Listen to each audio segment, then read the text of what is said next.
Hello, hello. Welcome back. So, I know there were some technical issues in the previous stream. You're never going to see it now. It's gone, hopefully. I would love it if someone did still have that video, though, because I don't even have it. I deleted it.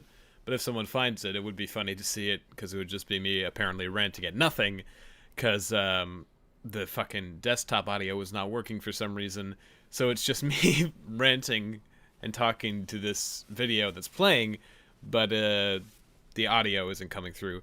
So I'm gonna be looking at chat now just to make sure, because I wasn't looking at chat that whole time, and everyone was telling me, and I got like 4 Twitter DMs about it. So now we're just gonna, we're gonna actually do it. So first I'm gonna go through a check. Hold on, I gotta see here. Hold on just a second. Gotta do a thing real quick.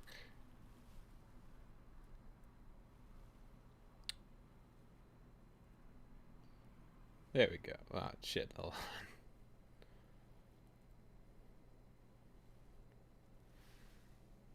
There we go. Sorry. I had to just get the spam because I don't have any mods right now. So, we're going to be talking about this video. I did not really get to explain it much before. Well, I did, but people just heard that and they didn't understand as much what I was talking about. So recently I got asked to do an interview by these two guys. They might be in there. Yeah, here we go. A list exists. They said that they wanted to interview me for a thing like a podcast or some sort of live stream, and I'm going to be doing that, I think, Tuesday. So if you're there, you can go ahead and check that out. But getting to know that they exist helped me to find out that this guy exists, who made a video really hating on my Demon Slayer video from way back about 2 years ago.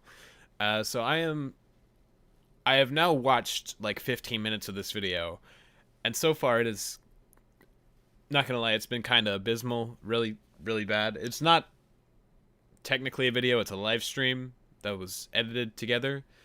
But yeah, I've gotten a glimpse of it. So I know this is going to be a fun stream. As you can see, it's 4.5 hours. I'm going to be going at 1.5 speeds. That's still 3 hours of content. So I don't know if I'll get through all of it today, or if I'll do more of it. Depends on how well the stream actually does. But just to be sure, I'm going to play like the first 30 seconds. It says that it's working on my recording software for streaming, but I'm just going to make sure. Yo, what's going on, everybody? Now, I have a very special treat for y'all today. In today's video, or movie, I guess. Alright, can you hear that? I'm just waiting for chat. I'm going to be listening to you this time, chat. I'm going to be reading you actively. I wasn't doing it before because I wanted the screen to be in full screen, but I'm okay with this.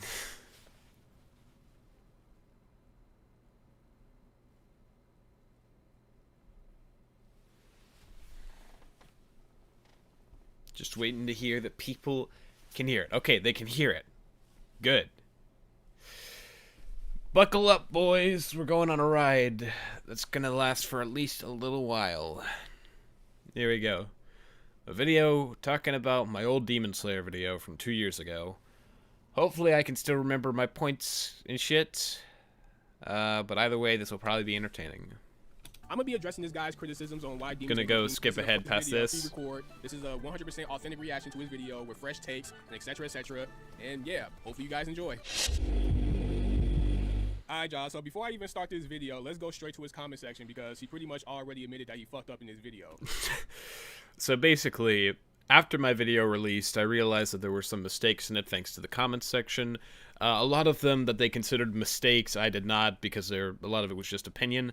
But for those where I thought that it was actually mistakes, I put those in the description. They weren't many, and they weren't that important, but I still wanted to put them in there to show that I cared about the quality of the video and that I didn't want to misinform people, even if it didn't really contribute to some greater point. But I guess he's saying that it's some sort of gotcha moment, like, ha! You didn't care. You didn't care about this video. You didn't know that to be a Hashira, you have to kill 100 demons or get a lower upper 6 demon moon. You didn't know that. How come you didn't know that? Because it was in an aside. It was in one of those asides that's not actually part of the chapter. That's why I didn't know that thing. Is because it was that little of information. For one thing, I actually got some stuff wrong, and I corrected that. But that's about it. It's really not much.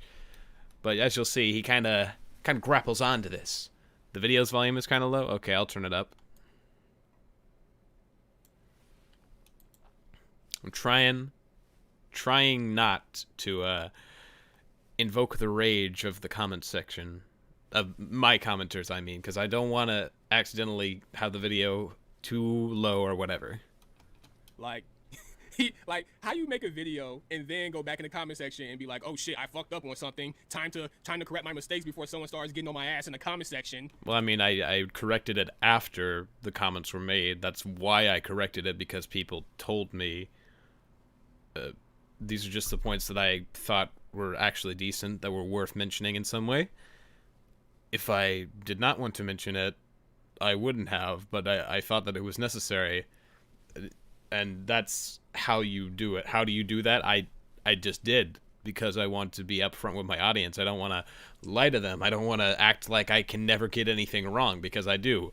No matter how much I like jot down notes for videos, which I try to do extensively for like series breakdowns, I'll go like episode by episode, chapter by chapter, writing down all the notes, making sure that I know every place in the story so that I can go back to it later on and fact check in case I don't remember one specific scene. I want to be able to go as in-depth as possible when I do those kinds of videos. But even then, I can still get things wrong on occasion because of, like, technical shit or misunderstandings, and it happens. It's like, bro, like, do you not rewatch your videos before you upload them? Like, I do. Indeed, I do. It's this thing called doing research on your work. I mean, this doesn't have to do with research. It just has to do with misunderstandings and, like, side things that most people wouldn't see anyway. People be like, own up to your mistakes, then go, why you backpedaling? Like, damn, yeah. Before you put it out. Like, this is just basic YouTube shit. Yeah. Like, okay. If you knew you had all this shit wrong, then why the all this shit, 3 things. Really, technically more like 2 things, because I actually corrected something in the video and people just were not getting that I corrected it in the video.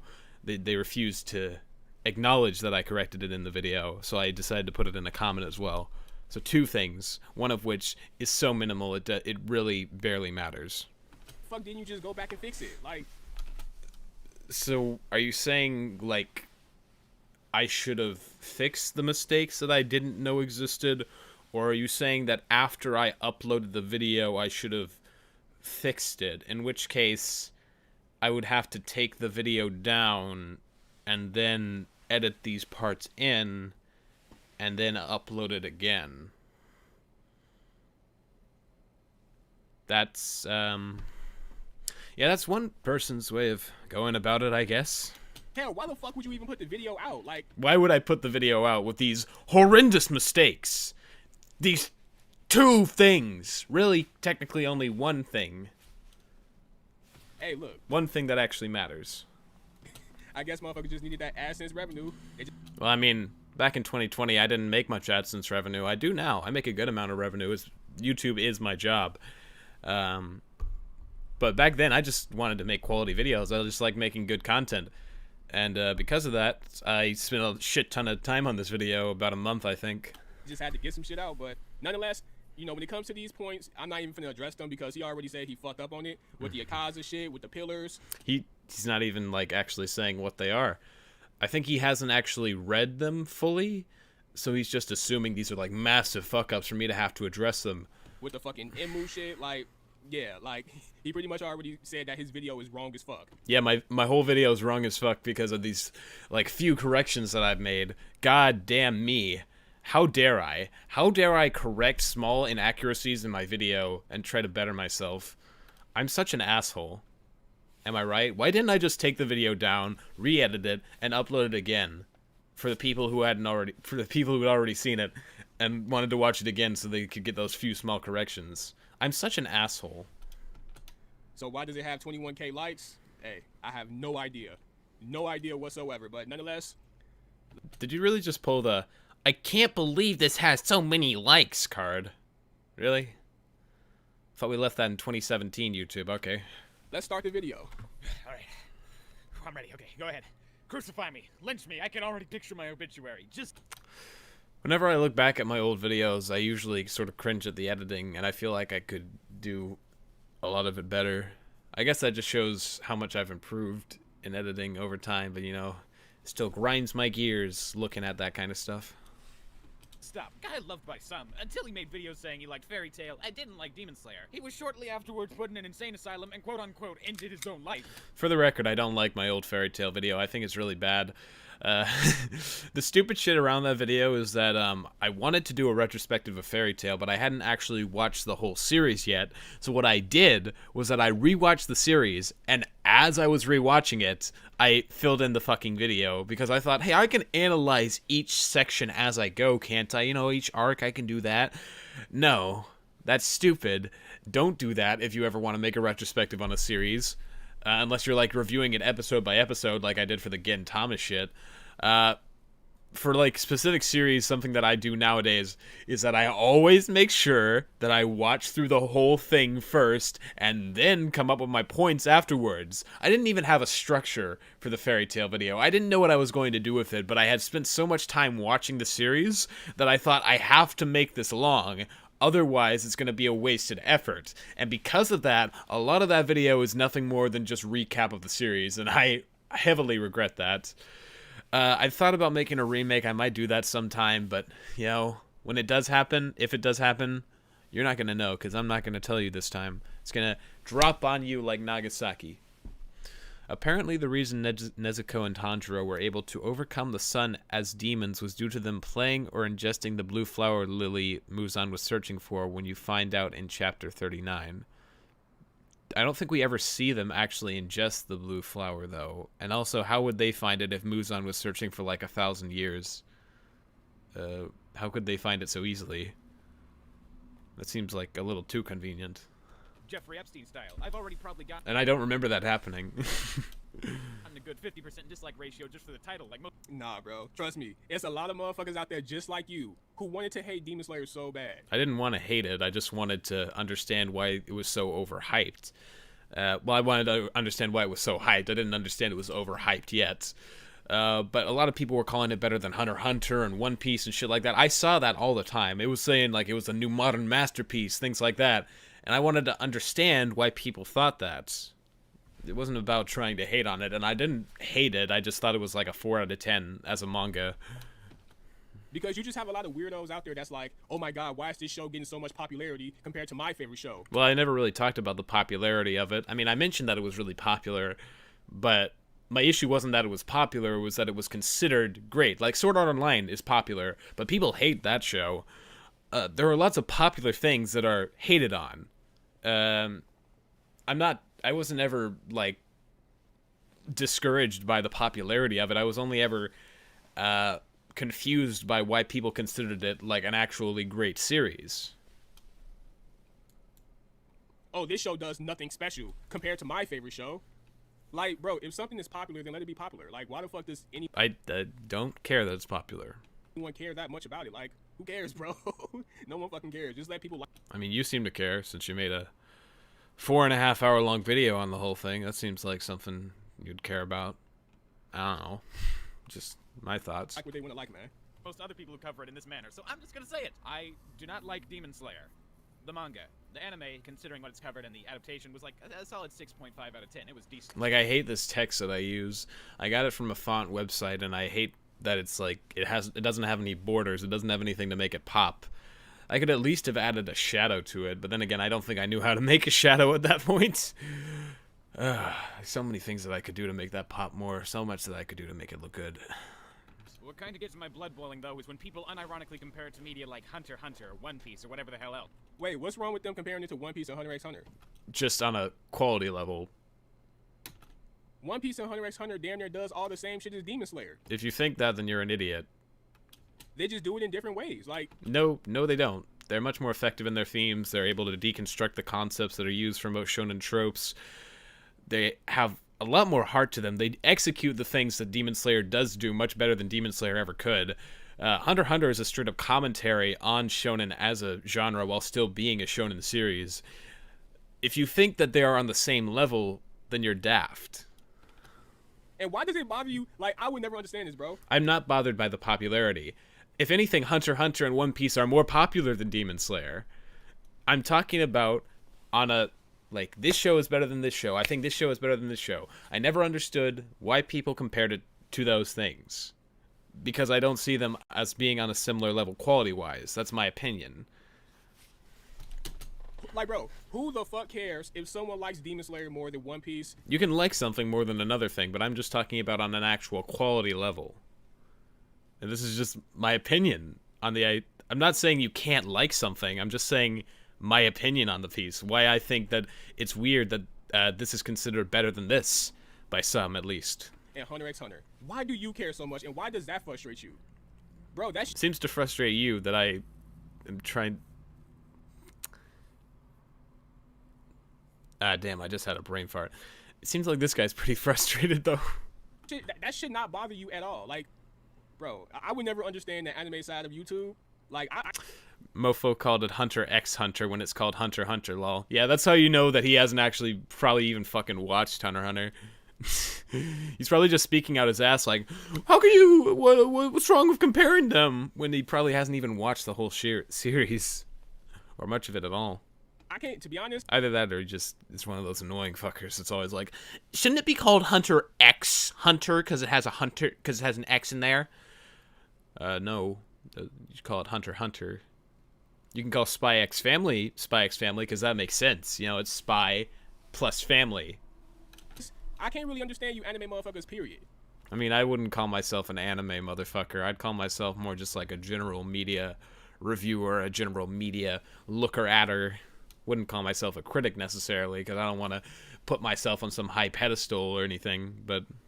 Like, motherfuckers out here getting sensitive over cartoons and popular shows being more popular than their favorite shows. Like, the fuck. I mean, I'm not, like, I'm not angry. I was just confused. Sure, I was frustrated at the idea, personally, since I consider those better, but I'm not, like, frustrated at the popularity. I could give a shit about the popularity. I mean, there are shows that I think could be more deserving of it, but that doesn't mean that I'm going to hate on it just because it's popular. It didn't choose whether it was popular or not.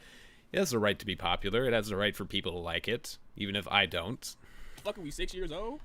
Like, come on, man. I mean, you seem like you're 6 years old, just by the fucking talking points you have. I don't get it. I don't understand why beyond the animation, creative fights, and soundtrack, people love the series so much. You know what I don't get? Motherfuckers being emotional over something being popular. Well, I mean, I've already said this. Because their favorite thing isn't popular. That's weirdo shit. Have I mentioned anything that I like that isn't popular that I think should have the popularity that Demon Slayer does? No, I haven't. Bro, you should not care this much about Demon Slayer getting this much popularity. You shouldn't care about Demon Slayer having someone who doesn't like it. When episode 19 See, I can do this too. I can make these same arguments. came out, It doesn't make them any more valid. I didn't even give a fuck. I checked it out. I was like, okay, cool. But this motherfucker's out there just like him that's like so bothered by a series being so popular. Like, Yeah. it's weird, bro. I keep having to pause the video just to say, like, yeah, I've already said this. So, if I've already said something, I'm just not going to pause. I'm just going to keep going on until there's something that I actually have to talk about. I don't understand why it's the next big anime to get people who don't watch anime to watch it. I don't get why it's My Anime List scores above Mob Psycho, One Punch Man, Kaiji, Psyche, See? Hey, there we go right there. Like I just said, this show, I don't know why it's popular. It's not about popularity. You can actually look at the My Anime List scores and see that One Punch Man, I think Mob Psycho, they have more people watching them than fucking Demon Slayer. It's not about popularity. It's about, like, score. It's about the actual score. I was wondering why the general consensus believed that the Demon Slayer was more worthy of higher scores than these types of series, which I consider better. I was just wondering why the hype was so high. Like, I don't know why it's popular or more popular than my favorite shows, because my favorite shows does everything better than the popular thing that's out right now. It seems like you just fundamentally misunderstood what I was trying to say. It wasn't about the popularity, it was about the quality. Bro, who the fuck cares? Like, if you like these shows more than fucking Demon Slayer, then like them more than Demon Slayer, bro. Do you? And second of all, you already fucking up by going on My Anime List. I'm just using it as, like, I was just using it as a sort of general source, you know? Something to show the public's opinion of it. I know that My Anime List isn't a good source to get actual opinions from, but I'm just doing it for the sake of argument to show that there are a lot of people that love it more than all these shows. That's like the worst website you can go to get your fucking anime opinions or recommendations. My anime list is ass. Full Metal Alchemist has been #1 for how long? Hey, why are you so mad that Full Metal Alchemist is popular? What, you got a problem with that? Why are you saying that you don't like it? What the fuck? What the fuck? How can you not like that? Why are you not liking something because it's popular and liked? Ugh! Like fucking 2 years, maybe longer than that. Fucking Spy X Family is #2 right now. Off of what? What's wrong with Spy X Family, huh? Why do you not like it? You can't not like it. Just let people do them. Don't like it, don't watch it. 5 episodes? I swear, if he does the actual don't like it, don't watch it argument. Bro, come on now. Do not take my anime list serious at all, bro. Do not. The motherfucker said Chainsaw Man was an 8.7 or some shit. Like, nah. Okay, and so many other much better shows. I don't get the hype. That might just be what initially killed my interest so Again, still really dislike the fucking text that I used. early on in the series when I started it. I had heard nothing but endless praise towards this show. Bro, that should have nothing to do with why you want to watch something. If you want to watch Demon Slayer because you think it look cool, then go ahead and watch it. Don't watch it because you're trying to understand something. Why can't I watch something if I want to understand something? I didn't know that you were like the Grand Vizier when it comes to why I can watch something. Like, I wanted to watch Demon Slayer because of all the hype. I wanted to know why people were hyping it up. I expected it to be a great series, so that's what I came in thinking because there was so much hype around it. Just stop. Can you explain your dine and dash at VidCon? Oh, okay. This is like a side thing, but I'm just going to mention this. So Turkey Tom mentioned how we were at like an IHOP with the Axeman and stuff like that during VidCon. And I left early because I was meeting up with Dumbsville. And so I didn't get to pay. And he the way he told it, he made it seem like I like intentionally tried to dine and dash. I was under the impression that someone else was going to pay for that. I just assumed that. It's probably just a dumbass moment of me. But he confronted me about it later in like a joking way, and he's like, "Hey, you left early. You dined and dashed on us." And I was like, "Oh, that's why I ordered something small," because I was responding to the leaving early part, not the dining and dashing part. I only bought like $10 worth of stuff, but yeah, definitely I should have. that was a brain fuck up. That was a stupid moment for me. But yeah, back to the video. If it doesn't click with you the first time, then don't fuck with it. If it doesn't click with you the first time, then don't fuck with it. I don't really understand. Like, I can't decide to give something another chance if it doesn't click with me the first time. I mean, I'm never the type of person who likes to just give up after one episode. I'm a real completionist in that sort of way. I like to finish what I start as long as it's not like hundreds of episodes long. Like, if you eat some chicken wings and you don't like them, then don't buy no more fucking chicken wings. Like, Well, that's a pretty bad analogy, honestly. Like, if I have chicken wings one time and I decide I don't like them, like, where's the cutting off point? What if there's a different variant of chicken wings that I do like? What if I need some sort of sauce to like it? What if I go to a different restaurant? What if I go to a restaurant in the same chain that has chicken wings and they're better? What if someone is continually hyping up these chicken wings and I may have just gotten a bad batch? Why can't I try something again? if you already say you don't like a specific food, then why the fuck do you keep eating it? Because I want to know why people like it. Maybe there's something that I'm missing. Maybe I need to try it again so that I can understand why someone likes it in the first place. Like, oh my god, this cracker tastes like shit, but I'm gonna keep eating it. Dude, throw the fucking cracker away. What are you doing? Oh, I heard it was stellar, mind-blowing, unlike anything the modern anime had ever seen. And yeah, the animation is gorgeous, typical Ufotable. Oh, look, the guy himself is in here. Nah, don't waste time on something you don't like. Simple. Well, I mean, I wanted to understand why people liked it. I also wanted to just, you know, finish it. I like to finish stuff that I begin. I don't like leaving stuff half done. That's just a thing with me. And there are things to like about the Demon Slayer anime. There are things that could at least get me through the first season of the anime. And I wanted to see if it got better. I wanted to understand that sort of thing about it. Because everyone was saying how hype it was. So I wanted to understand why. Well, the soundtrack is memorable and nice. The fight scenes are well choreographed, and that kind of just circles back to the animation. But when you get down to it with the character's story and overall writing, those... Even though your old videos were kind of cringe, your points still held up. You destroyed Prison Maid Luke. Oh, thank you. Yes, I was pretty cringe back in the day. Still am cringe, but, you know, just sort of like to a lesser extent. But you already said you didn't like, though. No, I said that I didn't get a great first impression. It doesn't mean that I didn't, like... It's not that I hated it or anything, I just wasn't really engaged. So I wanted to see if I could get engaged. Those great aspects seem sort of superficial in a sense. When I first tried to watch it, it was mid-June this year. I saw the first episode, and I really didn't get into it at all, but I assumed it would get better. So a week later, I watched the second episode. I still wasn't impressed. Then why do you keep watching? Because I wanted to understand the hype. Also, you know, even if it's bad, I can make a video about it like I did. I can make content. That's my job. I make videos and I get and it's my passion as well. I like making videos on good and bad things. So if it's bad, then I can make a video talking about it like I did. I have the incentive to watch good and bad things. Bro, if you already acknowledged that the first episode wasn't good to you, the second episode wasn't good to you, at that point, why do you keep watching? Because I don't go by a 2-episode rule, and also I've already stated as much. Just be like, bro, it's not for me. I like One Punch Man. Wait, which videos do you consider cringe, JS? Oh, I just consider my old content in general kind of cringe. I just don't like how, I sound, how I act. Sometimes I don't like the jokes, that sort of thing. I like Mob Psycho better. Like, y'all can have that shit. It's the same with me. Like, everyone always tell me, hey, bro, watch JoJo's. Like, I watched I watched some episodes of JoJo's, and I'm like, you know what? This shit ain't for me. Well, I mean, with a series like JoJo's, sometimes I feel like that's one of those series where you kind of have to be patient with it, since, you know, part 1 is so different than all of the other parts, and, you know, some parts you're going to like more than others, but I felt that it was worth waiting for, since I got to see part 2. I love part 2. I got to see part 4. I love part 4. I didn't like part 3. I thought part 1 was okay. I haven't watched anything past part 4, but I am planning to. And I feel like waiting through and watching through it was worth it. Like, that's a series where payoff happens after you go through the series. Watch a few episodes of Baki. I'm like, yo, fam, shit ain't for me. I don't know anything about Baki. I couldn't say anything on it.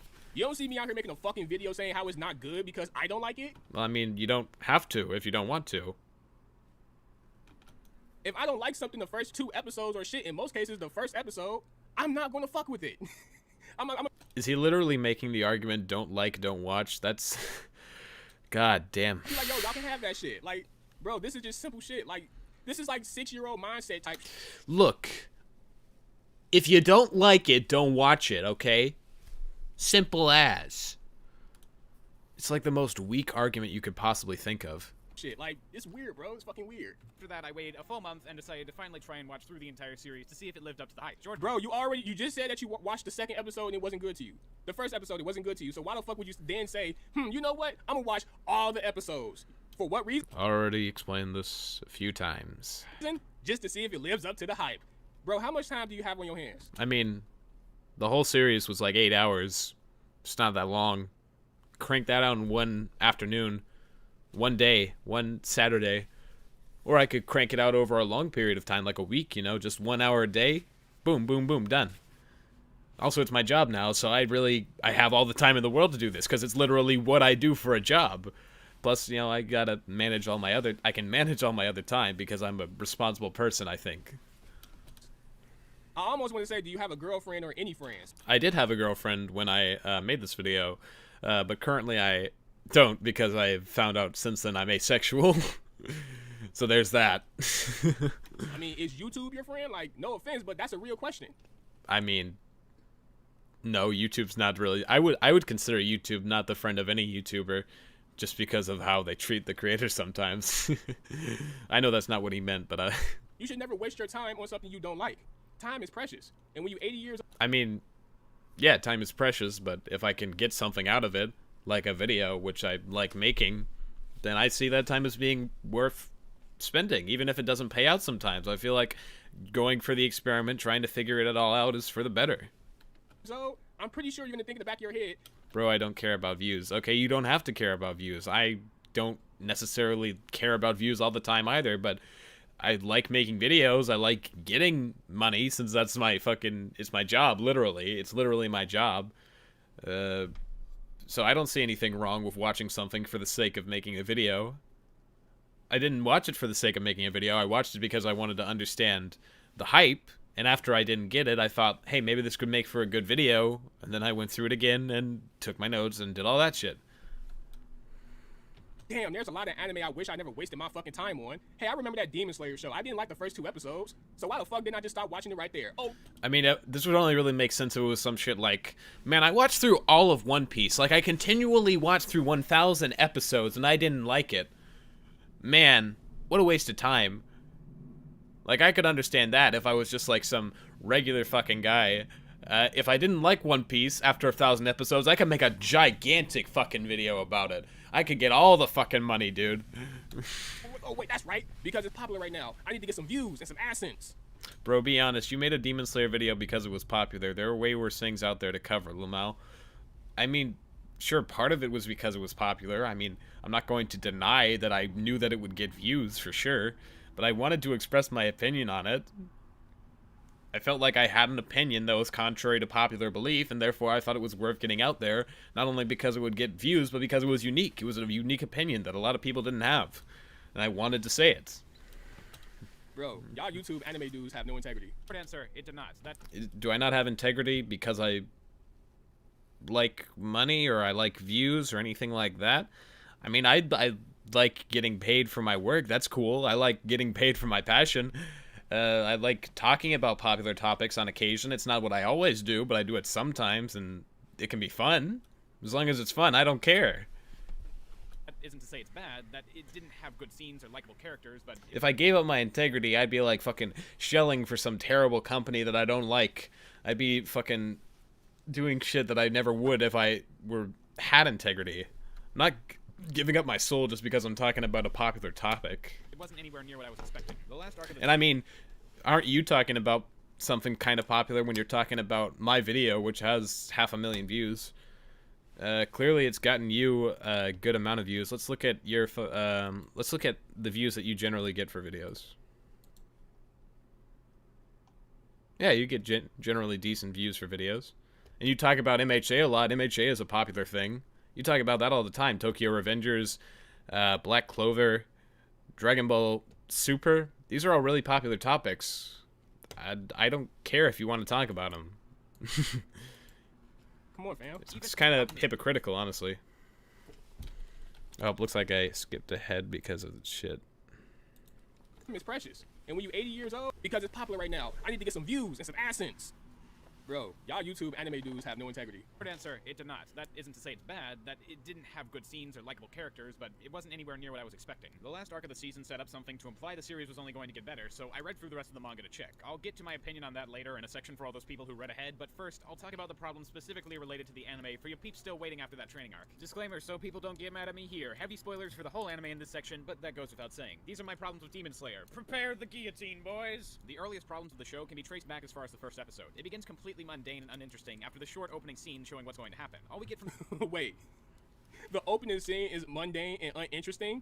No, I said what happens after the opening scene is mundane and uninteresting, like very clearly. I originally streamed it. I don't even make money off your video. Okay, I'm not talking about money. I'm talking about views. It's okay to make videos on popular topics. There's nothing wrong with it. Bro, it's literally like the first, 15 seconds of the episode? I'm talking about what happens afterwards. It is exciting. It is interesting for the first few seconds, but then it goes on to have a completely mundane episode for the entire, the first episode is mundane for the most part. It's just Tanjiro goes off into the city. He can smell things. He helps people with odd jobs. He stays at some guy's house.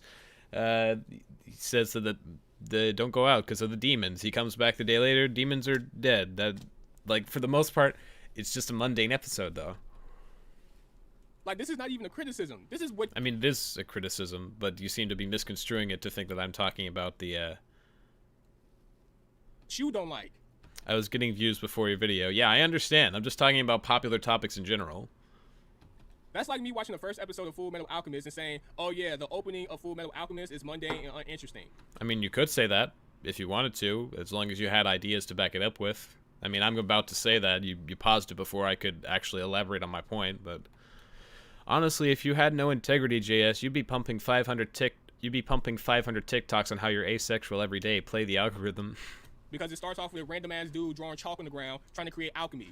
But I mean, like, the first episode of Full Metal Alchemist has a lot of expository dialogue. It's an entertaining side story that helps us understand the characters and their relationships and such. Tanjiro doesn't get to, like, establish his relationship with his family because he's away from them for the entirety of the episode. And these characters that we're introduced to in the first episode, most of them never show up again. So you could see it a lot as pointless and just for expository dialogue. And I mean, Full Metal Alchemist first episode, it does have characters that don't show up again, but it also has characters that do show up again, like this little side villain, the priest that shows up for the first episode. He becomes important because he has the Philosopher's Stone. He has a makeshift one, and he's being controlled by the homunculuses. It has a lot to talk about the philosophy of Full Metal Alchemist in the first episode. It talks about the boys' atheism. It talks about why they believe what they believe. It's got a lot to say. He's irrelevant to the fucking story. I don't know who this is. He's just running around beating people up.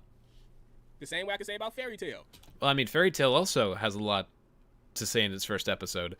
I know what you're trying to say is that it's mundane, but I feel like you're picking bad examples because I can argue why they're not mundane, but you're not arguing why they are mundane. You're just talking shit. It starts off with a fucking narrator saying, oh, in the world of fucking Fairy Tail and wizards and shit, I can also say, yo, that's mundane and uninteresting. Well, I don't understand why you'd call that specifically mundane and uninteresting as a topic, but okay. But I mean, that's not just used for the first episode, that's used for a lot of episodes. And it's not necessarily like dialogue that you're not going to get within the series either.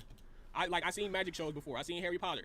Ooh, oh my god, a world filled with magic. Oh my god, do you, like, come on now, do we really need someone to explain that to us? Like, the same with One Piece. I mean, it's just like one of those opening expository dialogue type things that they do for like the first 20 episodes or so. It's not just the first episode.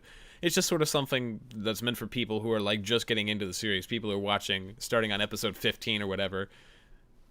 Because, you know, the series did air on TV at one point. I really give a fuck, or should I really give a fuck that Luffy wants to be king of the pirates? Will you ever do a Full Metal Alchemist video in the future, JS? If I can find something that I feel like I can talk about that not everyone does. Why the fuck should I care about this guy who hid his One Piece treasure? He's getting his head cut off.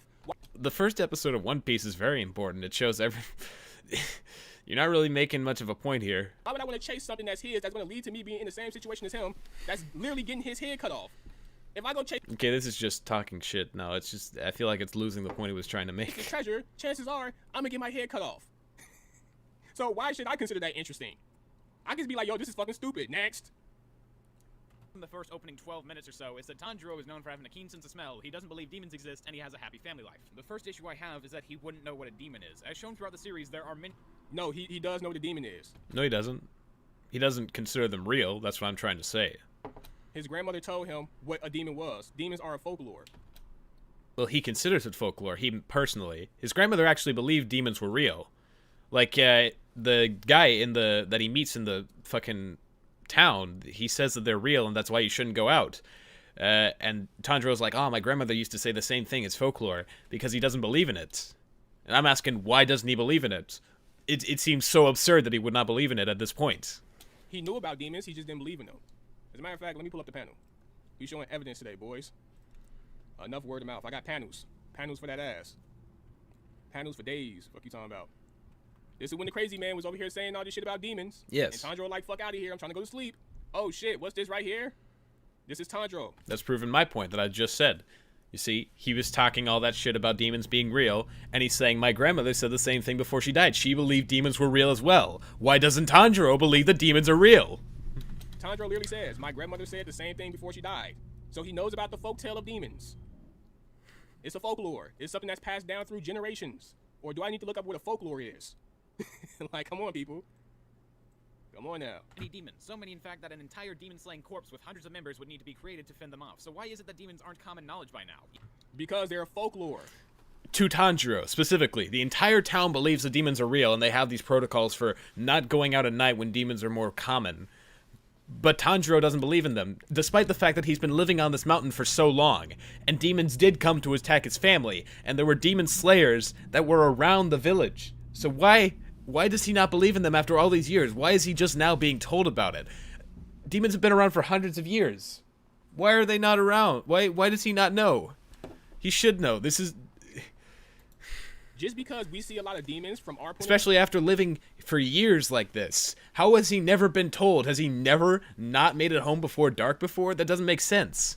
of view or from the main character's point of view, doesn't mean that it's common to the regular people that's literally just walking around. But it is, at least to the, I mean, it's not to the general public, which I don't understand, because a lot of the fights in Demon Slayer, they take place in major areas like the entertainment district, or when Muzan turns that one guy into a demon. Like, you see that, they see that, that's suspects, that's evidence, that's witnesses. That should spread far as shit. People should be able to understand that after hundreds of years of that happening. Yet they still don't. That doesn't make any sense. Yet this village does. This is like one of the few that seems to understand it. In the series of Demon Slayer, the Demon Slayer Corps can literally be compared to, let's say, the Bigfoot Research Club. But the Bigfoot Research Club cannot fight Bigfoot right in front of 100 people and then kill Bigfoot and then have people just say, "Ah, what was that? What was that?" The Bigfoot Research Club doesn't have fucking evidence. They can't prove definitively that they exist. You can easily prove the demons exist through all the witnesses that are shown in all of these fights. Which is a real thing. It's a fucking club for all these mythical creatures. It's a club for the Loch Ness Monster. They get funds and shit to go to fucking the state and the country where the Loch Ness Monster was found. They get submarines and shit. Have there been sightings of the Loch Ness Monster where hundreds of people, they saw it. They saw it. They saw it. Hundreds of people all at once. They saw it. They definitively saw it. Multiple times over hundreds of years. And then we decided that it wasn't real. No. They make documentaries. This is a real thing. Same for Bigfoot. So because you got people out there who have hundreds of thousands of people who believe in Bigfoot and the Loch Ness Monster and they start clubs because of them, does that mean that Bigfoot and the Loch Ness Monster should be real to everyone else? No, that's not how that goes. You thought I was going to say something, but I don't need to. I've already said it. Just because, you know, the Demon Slayer Corps started a Demon Slayer Corps because they believe in the folktale. But they're real, you see. They're very definitively, provably real. It's not like you need to have special eyes to be able to see it like Nen. You can see demons killing people. It's not that hard. And in major metropolitan areas, too. That doesn't mean everyone else has to believe it. Especially with the chances of them seeing the demon are none than more. What? They're much more likely, because Bigfoot isn't fucking real. Like, there are more chances these regular people that's just in Demon Slayer living their regular lives, that's not in the mountains or the cities or shit, even in the mountains. It's a low chance that they see a demon compared to, let's say, the main character. But why were there demons nearby, and why was there a demon slayer nearby to keep track of those demons, and why did everyone in the fucking village besides Tanjiro believe in demons? Demons are like a rare occurrence in the series of Demon Slayer. Not necessarily. And even if they are a rare occurrence to us, no, we see all these demons just from the perspective of Tanjiro and co. There are hundreds of demon slayers that have to go out and do this shit all the time. And if it happens to them just as much as it does to Tanjiro, then there are so many fucking demons. And they're all easily viewable. They're folktale. They're mythical creatures. Japanese folklore. Like, come on, fam. Even out in the sticks, you'd think that kind of thing would be constantly forewarned, so people wouldn't end up dying because they were stupid at night. It's shown that other people in the same village believe demons exist. This is what I'm saying. This is exactly what I'm saying. I haven't even watched it, and And not only that, but there was... Yes, because the folklore is a community. Okay, let me look up folklore now. I know what fucking folklore is. Folklore. Okay, Word of the same way I'm just gonna skip past that. You would know about Bigfoot. Just stop. This They're nearby, so... leprechauns, and the Loch Ness Monster, and the Chupacabra, and the This is sad. etc. etc. Just look up mythical creatures. Come on now, it's not that hard, bro. was a demon slayer nearby, so I guess there had to be some there. It is Wait, only wait, that what? It's shown that other people in the same village believe demons exist. And not only that, but there was a demon slayer nearby, so I guess there had to be some there. It is He was there because he's assigned there. What do you mean? Like, yeah, he was assigned there. He was assigned to be in that area. Unless you're saying, like, he was assigned to get Nezuko, in which case, how did he do that in so short amount of time? It was like an hour or two after Tanjiro found him. Not even that long. We don't get a general sense of time, but it's still in the daytime. Pillars are assigned to specific regions because that's their job. Yes! Yes! He was stationed there because there were demons! You're getting it, but you're not getting it! In the club of demon slaying. That's like a club of Bigfoot motherfuckers saying, yeah, you patrol this area over here, sir. Also, bro, I think you may have like doxed your general area there by having the maps thing. Just pillars. Yeah. Pillars. Demon Slayer. What does pillars do? Here are all the pillars. Pillars. One of the pillars' jobs are. Here we go right here. The pillars are each assigned a specific area that are required that they are required to patrol. Do you think they would be patrolling there if there weren't demons? Why would someone be assigned... Why would the most powerful demon slayers be assigned to specific regions if they were not needed? Because they're that powerful, and they're needed to stop the fucking demons because they are there. Their patrolling includes gathering information about demons and improving their swordsmanship. It's been noted that demon slayers who are who are able to use the breath of flames and the breath of water, the major breaths, have become pillars in every era. That's irrelevant, but yeah. You know, pillars are assigned to specific areas. Yes. That's why he's there. And you're not thinking about why they would be assigned there. Also, if you think about it, you know, when he runs into Tanjiro, he sends Tanjiro to his sensei. Hey, it just so happened that Giyu's, you know, sensei is in the same area as Giyu. You know, the area that he's patrolling. Do you think that's for a reason? You ever think of that, Einstein? Also stated in the show that the demon slaying corps aren't actually officially recognized by the government, but why? They kill demons, some of the strongest creatures on the planet, with tons of witnesses usually to attest to what happened. So it isn't a matter of them not being a believable organization, or people constantly thinking they're just some shadowy underbelly. We've never actually been told the reason they aren't endorsed by the government, but I guess the author just wanted to give them that super secret mystery gang vibe. No, for one, it wouldn't make sense for them to tell the government because, for one, just let me ask you a question, bro. How would you know that the government would take them serious? You're just speculating at this point. They could fucking show them that they exist. They could show them this. They could definitively prove it. Like, you could just... They could have... Like, the author could have put in even just, like, the smallest aside saying why the government doesn't, like, take in the Demon Slayers. Like, that's a big question. That's a big, big fucking question that could be answered easily with just, like, oh, they used to believe, but they don't believe anymore for whatever stupid reason. Even if it's stupid, even if it doesn't really make that much sense, it's something. They never gave anything. They didn't give shit. Once again, let me use the example of the Bigfoot Club or the Leprechaun Club. How about you don't? How about you don't do that? Because those things aren't real, you see, and you can't prove that they're real. If 100,000 people came to the president's office and was like, hey, yo, bro, leprechauns are real. How about we go to the president's office and we bring him a fucking demon body? Bigfoot is really out there, though. Like, don't put your... How about we bring him 100 witnesses that said that they saw that exact thing? How about we bring him 1,000 witnesses? It's not impossible. It's pretty possible, I'd say. Kids in the water, Loch Ness Monster is in that bitch. Moby Dick is over there. Also, why does Muzan decide to randomly kill Tanjiro's family? Even if he knew of their secret, just seems like a lot of effort to kill a random family out in the mountains. That is a good question, but I feel like Muzan killed them because of the fucking fire-breathing shit. The fire sword breathing shit. Though in the end, it does bring up a good point because Muzan did that, that's how Tanjiro ended up going on the journey and learning all the shit and how to do the fire breathing in the first place. But, you know, characters aren't perfect, so I can at least excuse that. You as the president, just stop. Let's just say you're the president, bro.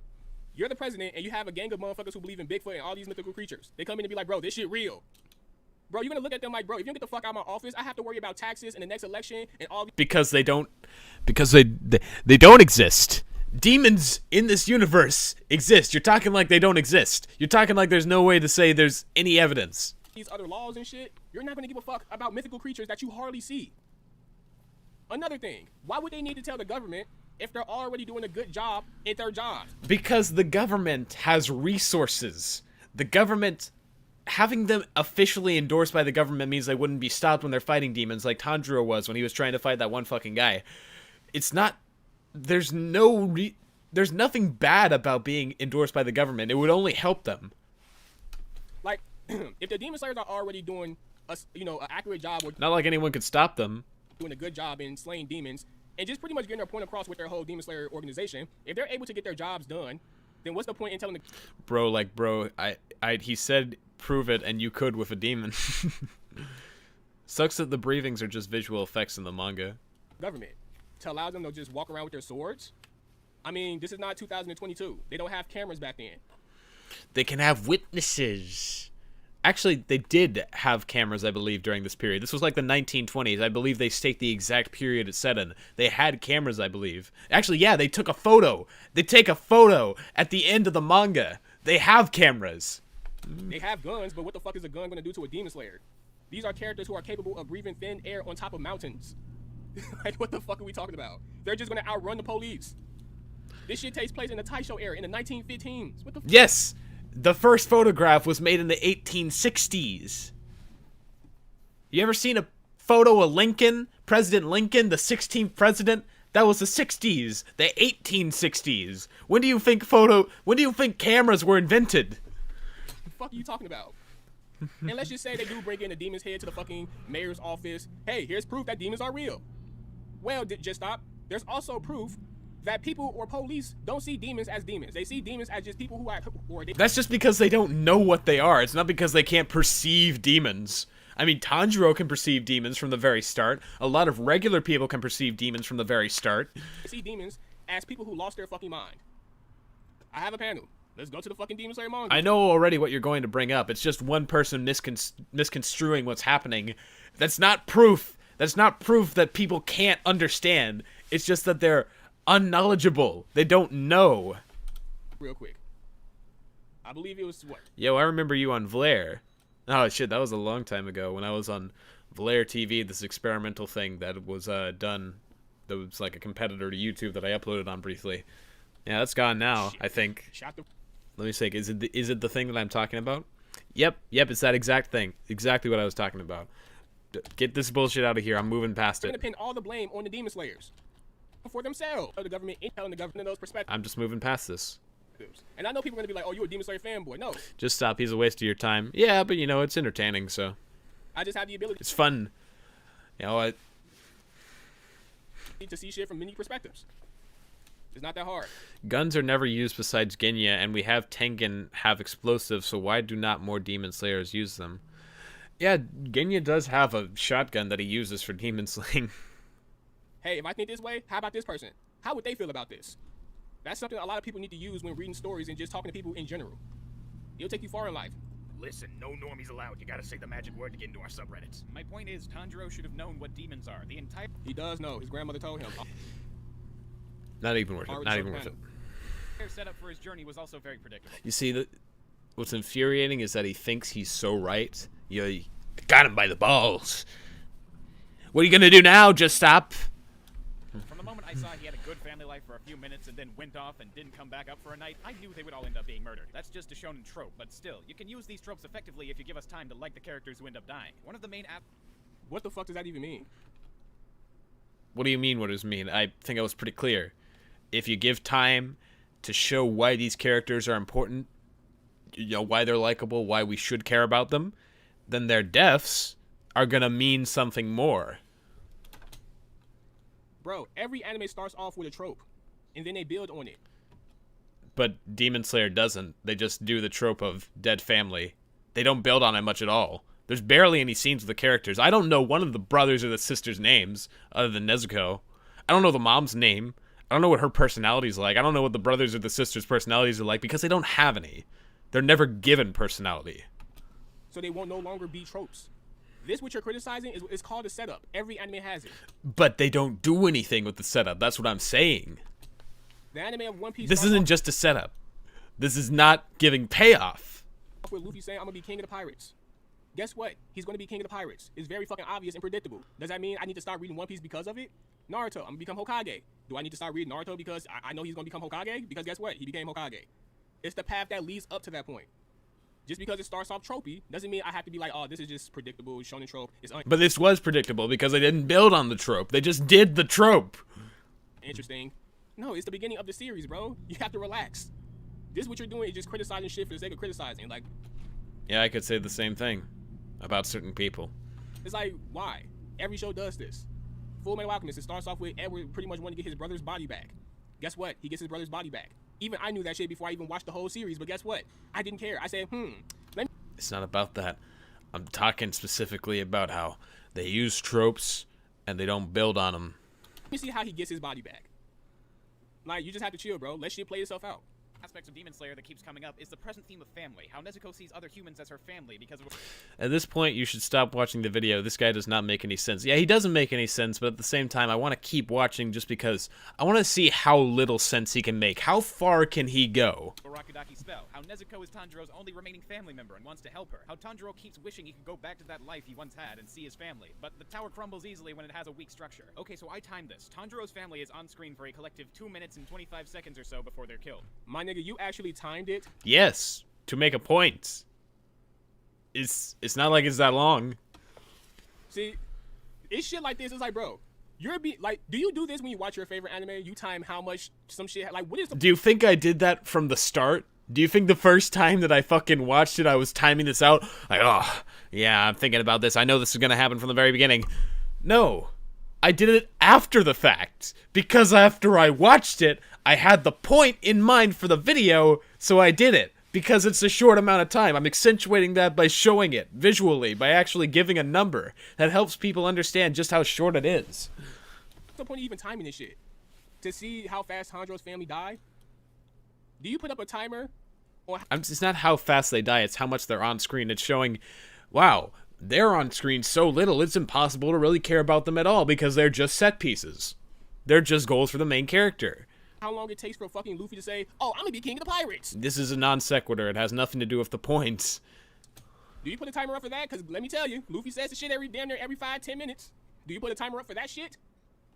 Do you put a timer up for every time you make a stupid fucking point? I guess you wouldn't have to because it happens every fucking time you pause. Do you put a timer up for Lucy saying, I want to join Fairy Tail? Well, I mean, she only said that the one episode. She only says that in the first episode because she hasn't joined Fairy Tail yet. She doesn't say that throughout the series. You put up a timer, period, when you're watching something for the first time. No, the fuck you don't. So No, I don't. I don't do that. why are you doing this to Demon Slayer? I didn't do it the first time. It's a setup. You're criticizing a setup. And in that time, we learn nearly nothing about them other than the fact that they are indeed a happy family. Including Nezuko, Tanjiro has 5 siblings. Here's a question as to whether the characters are memorable or not. What are their names? What are their personalities like? Can you even remember the guy-to-girl ratio? If the answer is anything other than yes, there's no reason to even feel that bad when Tanjiro's family died. No, you can't feel bad. Just because you can't feel bad. I mean, you can feel bad on a superficial level, but you can't really feel for them on a personal level. Like, when a main character in an anime dies, you feel really sorry. You feel really bad because you've, like, if they're a well-written character, that is. Like, if Edward Elric died at the end of Full Metal Alchemist, you'd feel something for him. You'd feel a ton of shit because you've been through with him. You know his personality. You know his wants. You know what he'd do for people. You know everything. Just You don't know shit about these guys. because you can't remember their names, just because you want a fucking 30-hour or 30-minute backstory on each one of these characters that isn't relevant to the story in the grand scheme of things, it doesn't make it bad. Like, what the fuck are you talking about, dude? What are you talking about? Anything other than yes, there's no reason to even feel that bad when Tanjiro's family. Yeah, it's no reason for you to feel bad. Let me tell you, a lot of people did feel bad. I'm not saying people can't feel bad. I'm saying you as in there's no reason, like, just in the general sense for people that I'm talking to who understand what I'm saying. Like, you don't feel that bad for it because, just like in general sense, you know, you don't feel that bad for it because you get literally no time with them. People can feel bad for it if they want, but I'm just saying it's not effectively done. And a lot of people was like, oh shit, what Tanjiro is going to do next? That's the point of a setup. Like, do you not know? That's not fucking setup. That just stop. That's like some dropping in the background and I'm supposed to care. Yes. Like snow dropping in the background and I'm supposed to care. Yes, that's exactly it. Jeez, this guy managed to make a 4.5-hour video out of your 45-minute video. I mean, I'm not saying videos can't be long, but I'm honestly just impressed. Yeah, you want to make fun of Mahler? Why don't you make fun of this? Know what the fucking setup is? Like, holy shit. Family dies. The thing about character death is that if the characters have little to no personality and we didn't know or like them at all, why should we feel sad to begin with? Why does The question you should be asking yourself is, the characters that you're asking to be developed, do they mean anything to the story in the grand scheme of things? Yes! The whole point of Demon Slayer is that Tanjiro is connected to his family. He wants to help Nezuko. I'm getting riled up here. His whole journey, his whole goal is to try to change Nezuko back because he cares about his sister just that much. The family is considered a major element that he wants to go back to, a life that he misses so harshly, something that he wishes he could see again. He wants to be able to hug them and see them. But we don't know shit about them. Why do we care? That's what you should be asking yourself. Let's say that the author gave Tanjiro's family the greatest backstory ever. Okay. I'm not backstory, just character. I'm saying give them the best character, give them good character, and people will care about the fact that they died. How many chapters is that going to take just for the story to get to the point of what the story is about? You want to do all that shit just? Well, maybe you can introduce the idea of what the series is about without killing the family immediately, like so many shonen series do. That would be a subversion of the trope. If not just a subversion, just doing it differently. To kill them off? You're giving them a backstory to what? Just make yourself feel good? No! It's not about backstory, it's about character. Because characters you can relate to, you can connect to, you can feel bad when they die. The author clearly wants you to feel bad when these characters die, but they're just meat puppets. Feel bad for them? Dude, it's a show. It's a cartoon. It's an anime. What the fuck are you talking about? All this shit starts off the same. What is it with people using their emotions in this? Oh, I want to feel bad for the character. I want to sympathize. Bro, it's a fucking cartoon. What the fuck are you even talking about? What? Why do you feel bad for it? It's just a cartoon. Why do you feel bad when Bing Bong dies at the end of Inside Out? It's just a movie. Why do you cry when fucking why do you cry when at the end of Monsters Inc. when fucking Sullivan he says goodbye to Boo for the last time? Why do you cry? It's just media. You can't feel emotions at media. It's not real. What is this? What kind of argument is this? It's set up for them to win and succeed. What the fuck you need to feel bad for? It's a setup. It's a cartoon. You gonna give them a whole... They could also do what Berserk did and have an arc dedicated to providing backstory on Tanjiro's family so we get to know them better. Yeah, that's a great idea. That's a good idea. Doesn't even have to be that long. Just a few chapters. They could have done it during the dream section on the train shit. You know, Tanjiro's hanging with his family. He's missing them and saying all that shit. That would have been a perfect time to introduce a few chapters where we could get to know them. Even if it's like way late in the story and it's already past this supposedly emotional moment. Got a super chat, by the way. Roland A. Ramirez. I enjoy Demon Slayer so much, and I agree with your criticism. I think it gets better along the way in the manga. The story was not a good start for this story. The start was not a good start for the story.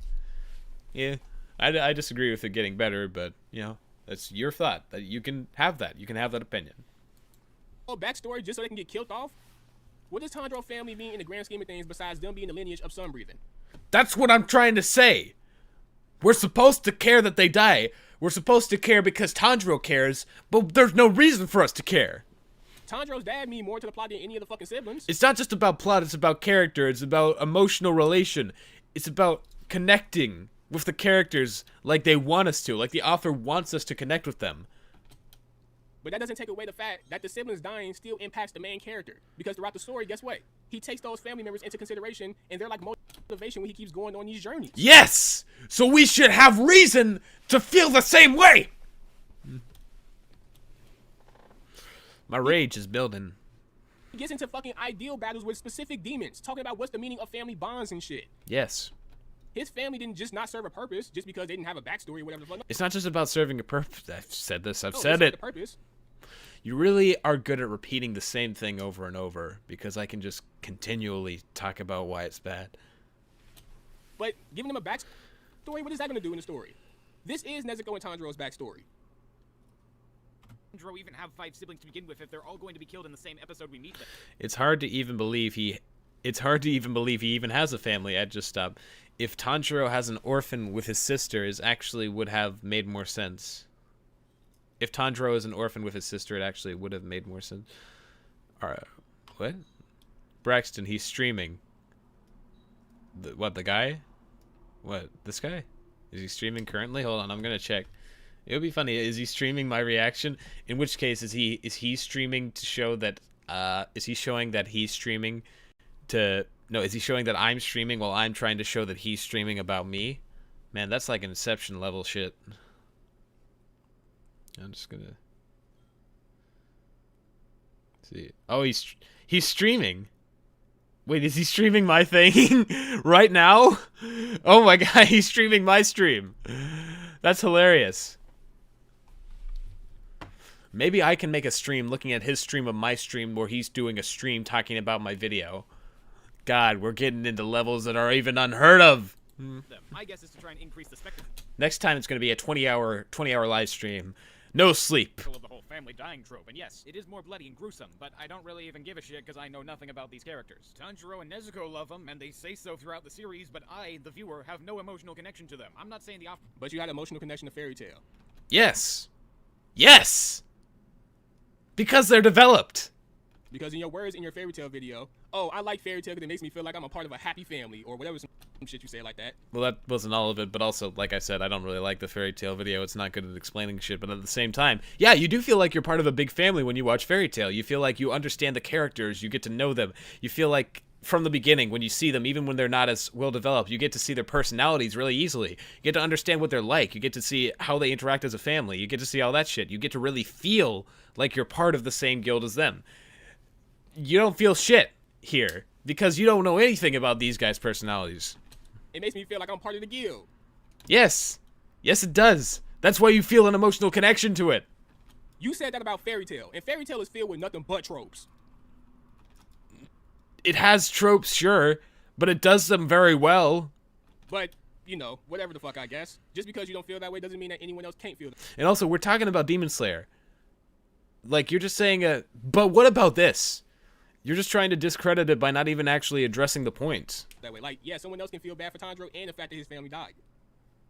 Like, just They can feel bad for it, but there's way better ways that could have been shown, and it could have been way more emotional than it is, which is barely at all for most people. because you don't give a fuck doesn't mean no one else is supposed to give a fuck.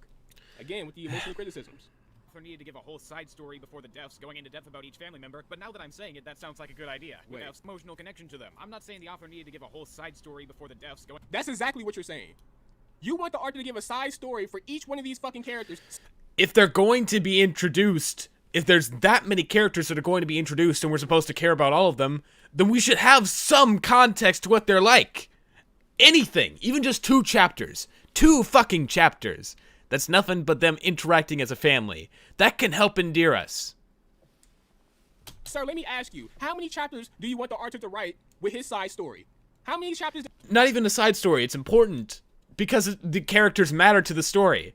So they are important, they're worth talking about. They're not just side stories, they're actually part of the plot. Does Tanjiro brother need for his side story? How many chapters does Tanjiro and Nezuko's sister need for her side story? How important are they to the plot? If they're all equally important, then the equally amount of screen time. But just enough so that we know their personalities and why we should care about them. You're talking about at least, 15 fucking chapters? No! No, why? So No! they can start the fucking story? They don't mean anything in the grand... Oh, £5 or €5 by Rush. By the way, loved your Berserk video, Brax. Just don't agree about the part Griffith selling his body not having impact on him. Yeah, that's debatable, I think. I feel like it didn't really have as much of an impact on him as the other aspect of, like, the child dying. scheme of things. Sir, what you're It definitely didn't have as much of an impact on him as the other characters, I think. witnessing right now is a backstory from Tanjiro and Nezuko, which is going to play a huge part as the series goes on because their family impacts them. Shouldn't the family matter then? But as far as the story, no, Tanjiro's brother and fucking sisters and mother is not going to be out here fucking slaying demons. What side story do you want? You want Tanjiro's mom to have a backstory about when she met Tanjiro's dad? And she... Well, Tanjiro's dad is pretty important to the story, isn't he? Why not have a fucking thing about them meeting when he has such, like, important abilities? And she's important to the story. Important to Tanjiro's motivation. Why not give, like, a chapter or 2 dedicated to that? Why not? She got her cheeks clapped? You want to have fucking Tanjiro's brother to have a side story of when he was conceived? What exactly are you trying to get from these side stories? From each one of these family members?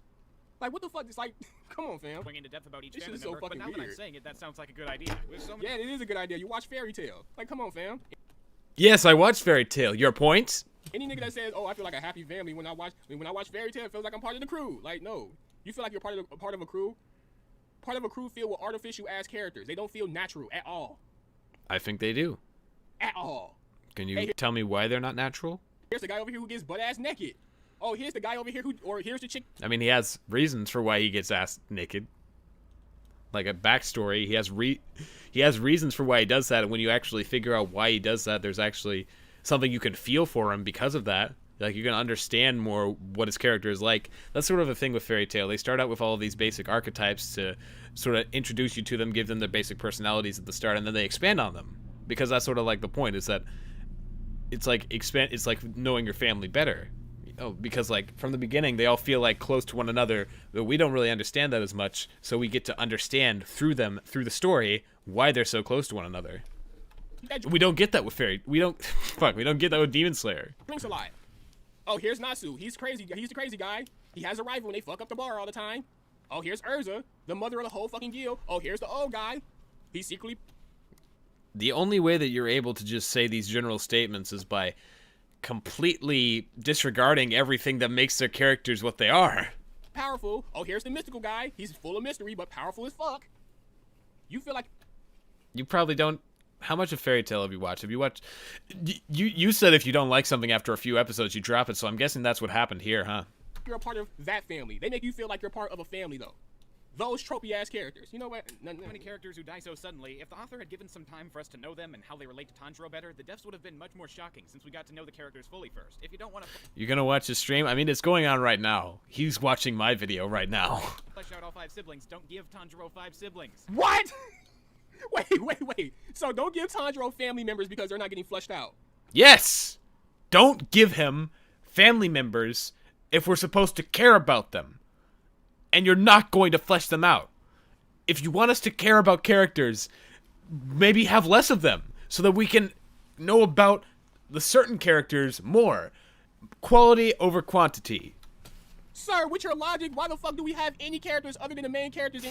Braxton, remember, it's hardcore anime fan, they're gonna act dumb. That doesn't make it any more fucking stupid. any series? Like, what are you talking about? Like, with your fucking logic, Full Metal Alchemist doesn't have to start off with anyone besides fucking Edward trying to go find a fucking cure for his brother so he can get his body back. But Alphonse is also important, and the homunculuses are important, and Rose is important to talking about the themes of the series. Why is Full Metal Alchemist starting off with random characters who don't mean shit to the story? It's because they're setting something up. But with your logic, they shouldn't even be there because they don't have side stories. You know, Rose, she has a lot of character for the episode that she's in because it's centered around her.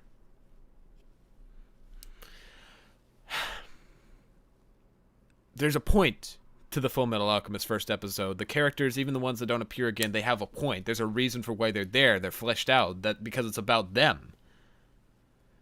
Tanjiro loves his family. We're supposed to love them too because he loves them so much. We're supposed to understand why he loves them. We're supposed to understand why he's going on this journey for them and why he cares about them, why he wants to go back to them. But we don't know why beyond the fact that they are his family. So there's not that emotional connection. We have more of an emotional connection to Rose from Full Metal Alchemist, who appears in one fucking episode because she has a character. She has a revelation. She goes through an arc throughout the episode with the church. But yeah, you don't want Demon Slayer, or you get frustrated when Demon Slayer are compared to these type of series. Yes. Yes, I do. Hunter x Hunter. Why the fuck should I care about all these people and fucking Gon's aunt? Hell, why should I even... Aunt Mito has a distinctive purpose to the series. She's a character that's fleshed out. She has a reason for doing what she does, for holding Gon back, for trying to keep him from being a hunter, and it says a lot about his dad in the process. These statements are made from a complete lack of knowledge. They're made from making complete generalizations and disregarding everything that all the intricacies of the series. Even care about Gon. I don't know that much about Gon other than he wants to be a hunter just like his father. If you just know that he wants to be a hunter, then you weren't fucking paying attention, dumbass. God. His father is a deadbeat. Why should I care? Why are they showing me the aunt in Hunter x Hunter if they're not gonna give me a side story? You know what? I don't need a side story because guess what? I understand it's a setup. I don't look for a fucking side story from the aunt.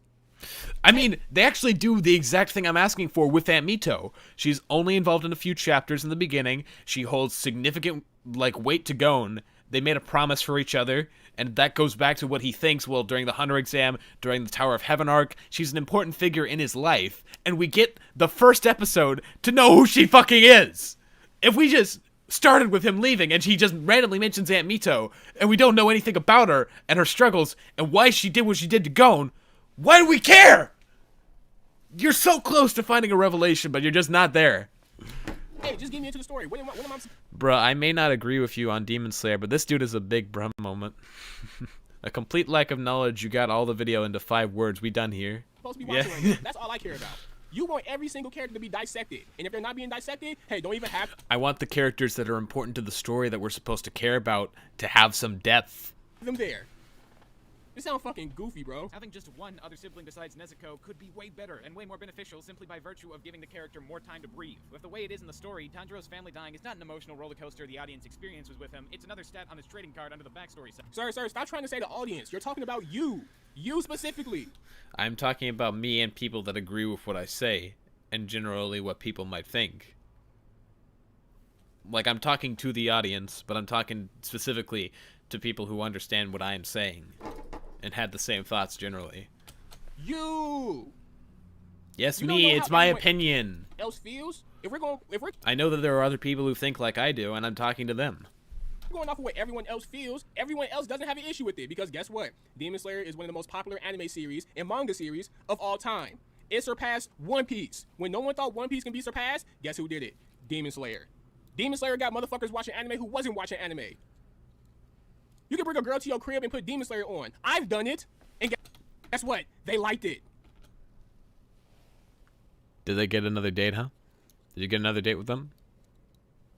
Who brings the girl home, and the first thing they do is turn on Demon Slayer? You're talking to me about not having game, not having a life. God, that's depressing shit. Demon Slayer is very accessible. A lot of people like it. A lot. It's the #1 selling movie in Japan of all fucking time. Popularity does not purport, it doesn't translate to quality. There are a lot of popular things that are fucking terrible.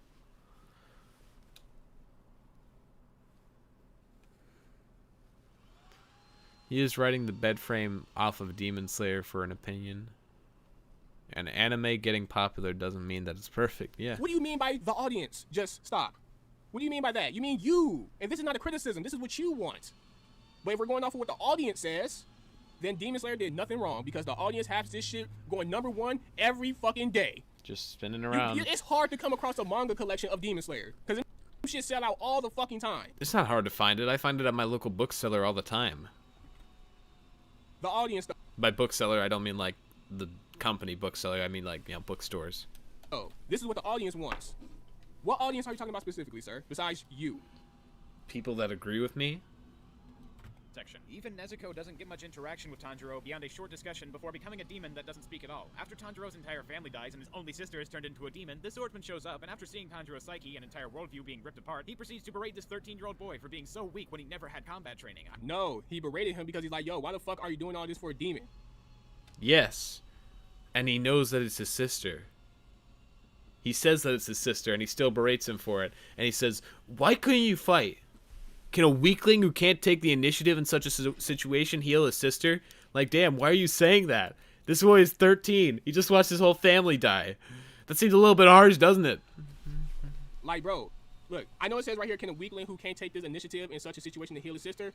Bro, no, the whole situation was about, bro, your sister is trying to kill you. Why are you trying to fight me? But you're not looking at the fucking text, dude. To protect You want to show evidence. This is evidence right in your fucking face. your sister. She tried to fucking kill you.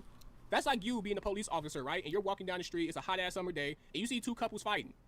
The guy is on the ground, and the girl has a knife, and she's... But this is post him explaining. He's saying, how can you protect her if you haven't had combat training? Why aren't you proficient at fighting? Why can't you save her?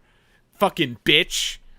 And I'd say, like, I understand what he's coming from with this, but at the same time, pretty fucking harsh. charging at him. You, the police officer, run and contain the girl and try to stop her, and you put her in handcuffs. And then the guy gets up and say, what the fuck you doing? Let her go. You, the police officer, are you not gonna You're look clearly seeing that this is more than that. at the dude like, bro, what the Right in front of you. fuck is wrong with you? She just tried to stab you. I'm doing my job. This man is blind. Like, what do you, like, bro, what are we talking about? Are you even looking at it from their perspective? He tries doing analogies so often, but they're always so bad. Yeah, he was like, bro, she tried to kill you. I'm trying to help you. Chill the fuck out. You acting like a softie right now. Chill. She tried to kill you, bro. I get the entire speech about him being so weak and unable to save Nezuko is supposed to make him want to strive for better, but to be honest, in this instance with someone so young after the shit they've gone through, Gyu just sort of looks like a dick. To be fair, I agree Gyu was hella mean, but that shows you don't understand characterization. No, I understand characterization. They're trying to paint him as hard. They're trying to make it seem like he's a person who needs to get his point across in a blunt way. I understand that. I just feel like it was a little bit too much. I come to like Gyu. I think he's an okay character in the end, but I just feel like it was a bad introduction to get across the themes that they're trying to do. No, it's called a reality check. It's the same thing with your mom and dad when you're a kid. Wait, Your hold on. mom What gets to is? make him want to strive for better, but to be honest, in this instance with someone so young after the shit they've gone through, Gyu just sort of looks like a dick. No, it's called a reality check. It's the same thing with your mom. You can do a reality check without, you know, you can put it down a little bit easier, a little bit.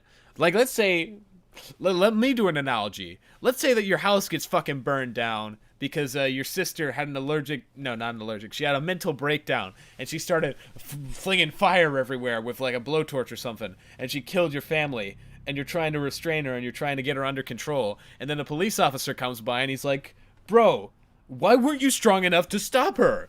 How can you ever get her good help if you can't fight? You fucking pussy. That's what that is. Mom and dad when you're a kid. When your mom and dad try to teach you about finances and shit. Hey, son, no, you cannot go to this store over there and buy this with your money. And you're like, oh, why can't I do what I want with my Interesting that you bring up a much lesser example that isn't this. money? I can spend what I want. I earned it. You might see your parents as dicks, but what your parents are trying to teach you is responsibility. How to save money. Hey, don't buy stupid shit if you really don't need it. Hey, you want to take this little $1 that I gave you? I gave you $1 and you already trying to go to the store and buy 2 honey buns. Save the $1. You couldn't buy 2 honey buns with $1. Because guess what? Next time we go to Target or Best Buy and you Not see in a this game that economy. It costs like $2 for a honey bun, like $3 for a frosted one. you want, and it's Bad analogy. No, but seriously, he makes bad analogies, and this is a bad one. $20, guess what? In the whole span in which I waited to go to Best Buy or go to a store where you want to buy something, you could have saved up 20 singles and you would be Oh, but your mom and dad would be people you know. You is not someone Tanjiro knows. This has nothing to do with that. What Just Stop said. Yeah. be able to buy that game that you want. But instead, you want to run to the store every time you get $1. Are you gonna look at your parents as dicks? No, because in the grand, well, actually, yes. But you know your parents. You know, like the fucking comment said, that raises a good point. You know who your parents are. One Piece, Just Stop. One Piece might even a religion started. That's how good it is. But here he is actually like Demon Slayer is untouchable from criticism. Are gonna see them as dicks. But what your parents are trying to do is teach you responsibility. That's what Gyu is trying to teach Tanjiro right now, bro. You're And I'm saying he did it too much. He did it too harshly. He was a little too much. Could have been lighter. I understand your sister's in demon form right now, but Look, I understand that you just watched your family die. Your 4 siblings and your mom, and your last sibling's turning into a demon. I understand that, but have you ever considered not being such a walking vagina? you're not gonna be able to save her. Even if you want to do this whole journey thing, you're not really gonna be able to do that much. Realistically speaking, you did better just let me kill her. He ends up giving Tanjiro a chance to try and save Nezuko, since unlike most demons, she protected him and recognized him, but still, I already don't like Gyu from this encounter. After that, Tanjiro goes off to meet this swordsman called Urokudaki, and he starts his training to be able to fight. You think this will be the start of some massive training arc where he learns all the breath techniques he ends up using to fight demons with, but his progression feels unworthy because while the arc, if you can even call it that, spans only about 1.5 episodes, the time supposedly spans 2 whole years. Years! In the manga, it takes like 3 whole chapters for him to train. Yes. You say that like that's more time. It's the same amount of time. 3 chapters translates to 1.5 episodes generally in anime. It's the same time. But you watch the anime. Hey, I read the manga too. what I don't understand is you review the manga in this video. Yes. So if you're gonna review the manga, why the fuck are you reviewing the anime? Because there are people who've only watched the anime. And I said this in the beginning. I'm doing 2 sections.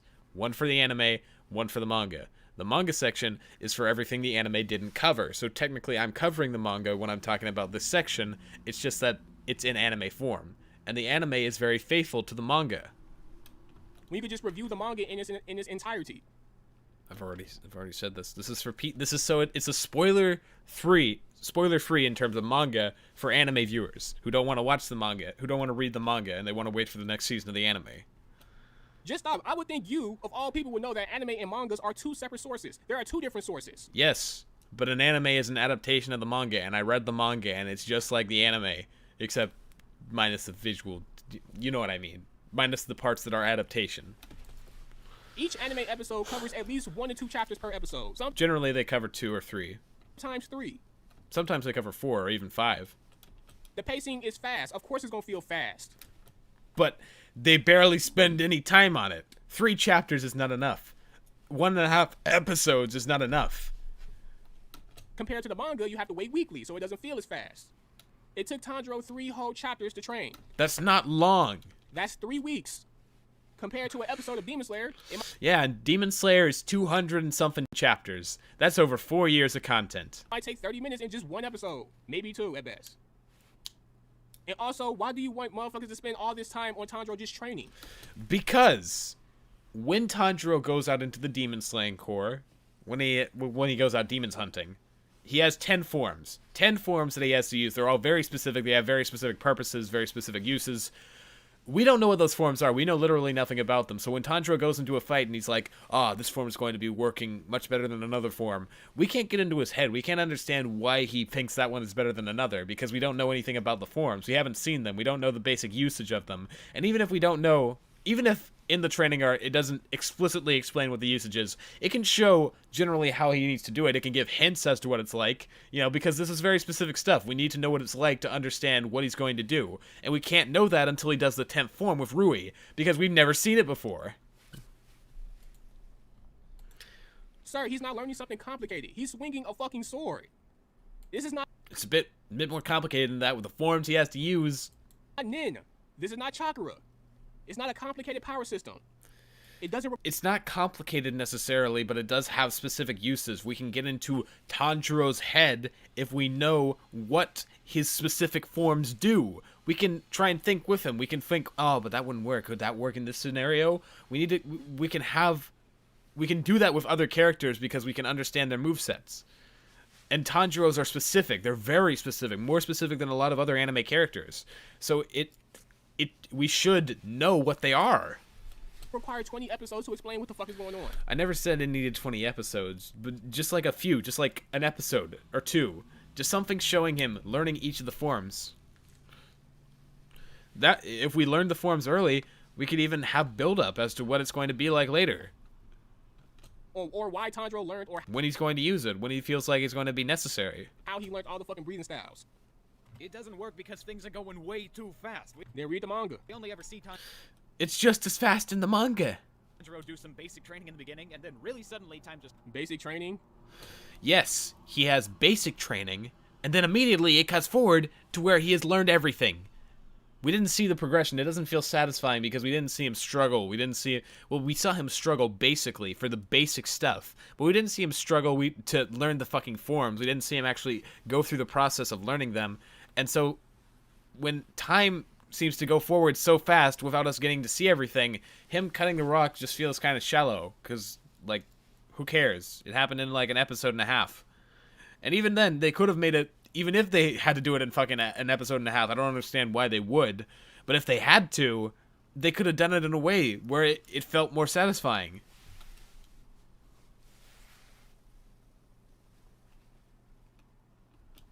flies by, and we're at the end where he beats his final task. Oh, no, you're not finna do that, bro. You're not finna do that. You said basic. Really suddenly, time just... We only ever see Tanjiro do some basic training in the Basic training. beginning. Yes. Basic training, he says. Yes. Basic training. Yes. Let me show you what he calls basic training. And it's convenient that you're using the anime, which doesn't make sense if you're covering the manga as well.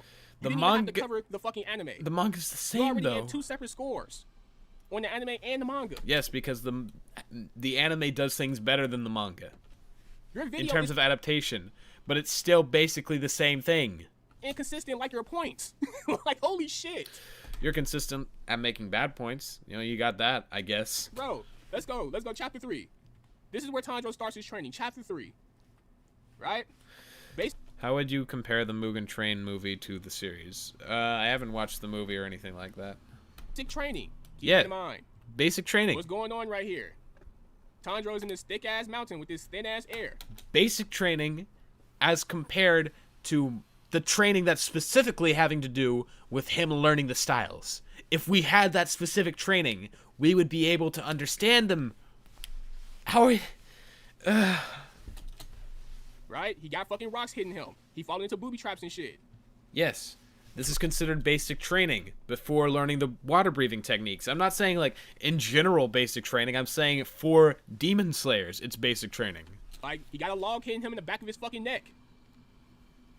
Like, what are we talking about? Look at him. He's having a hard time breathing. This air is so thin, I can barely breathe. It's much worse than the mountain we lived on. This motherfucker's about to suffocate, and you're talking about basic training. It is basic training for demon slayers. What the fuck are you talking about? Like, you do realize this criticism you're giving could have Push-ups can make some people feel like they're dying after like 20 of them. Is that not basic training? been solved if you just reviewed the manga. This is the equivalent of taking push-ups. They say the same stuff in the anime. Or are we just trying to, like, you know, make shit hella convenient for us so we can fit our points? And then really suddenly, It's like looking in a mirror. It's like he's looking in a fucking mirror.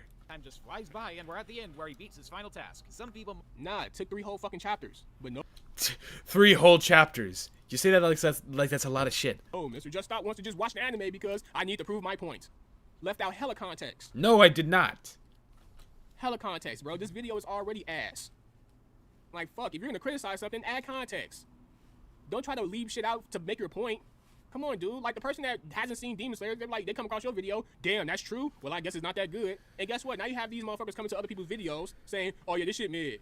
They don't do this right. It's too fast paced. If people watch my video and they don't want to form their own opinion, that's their prerogative. That's not my fault.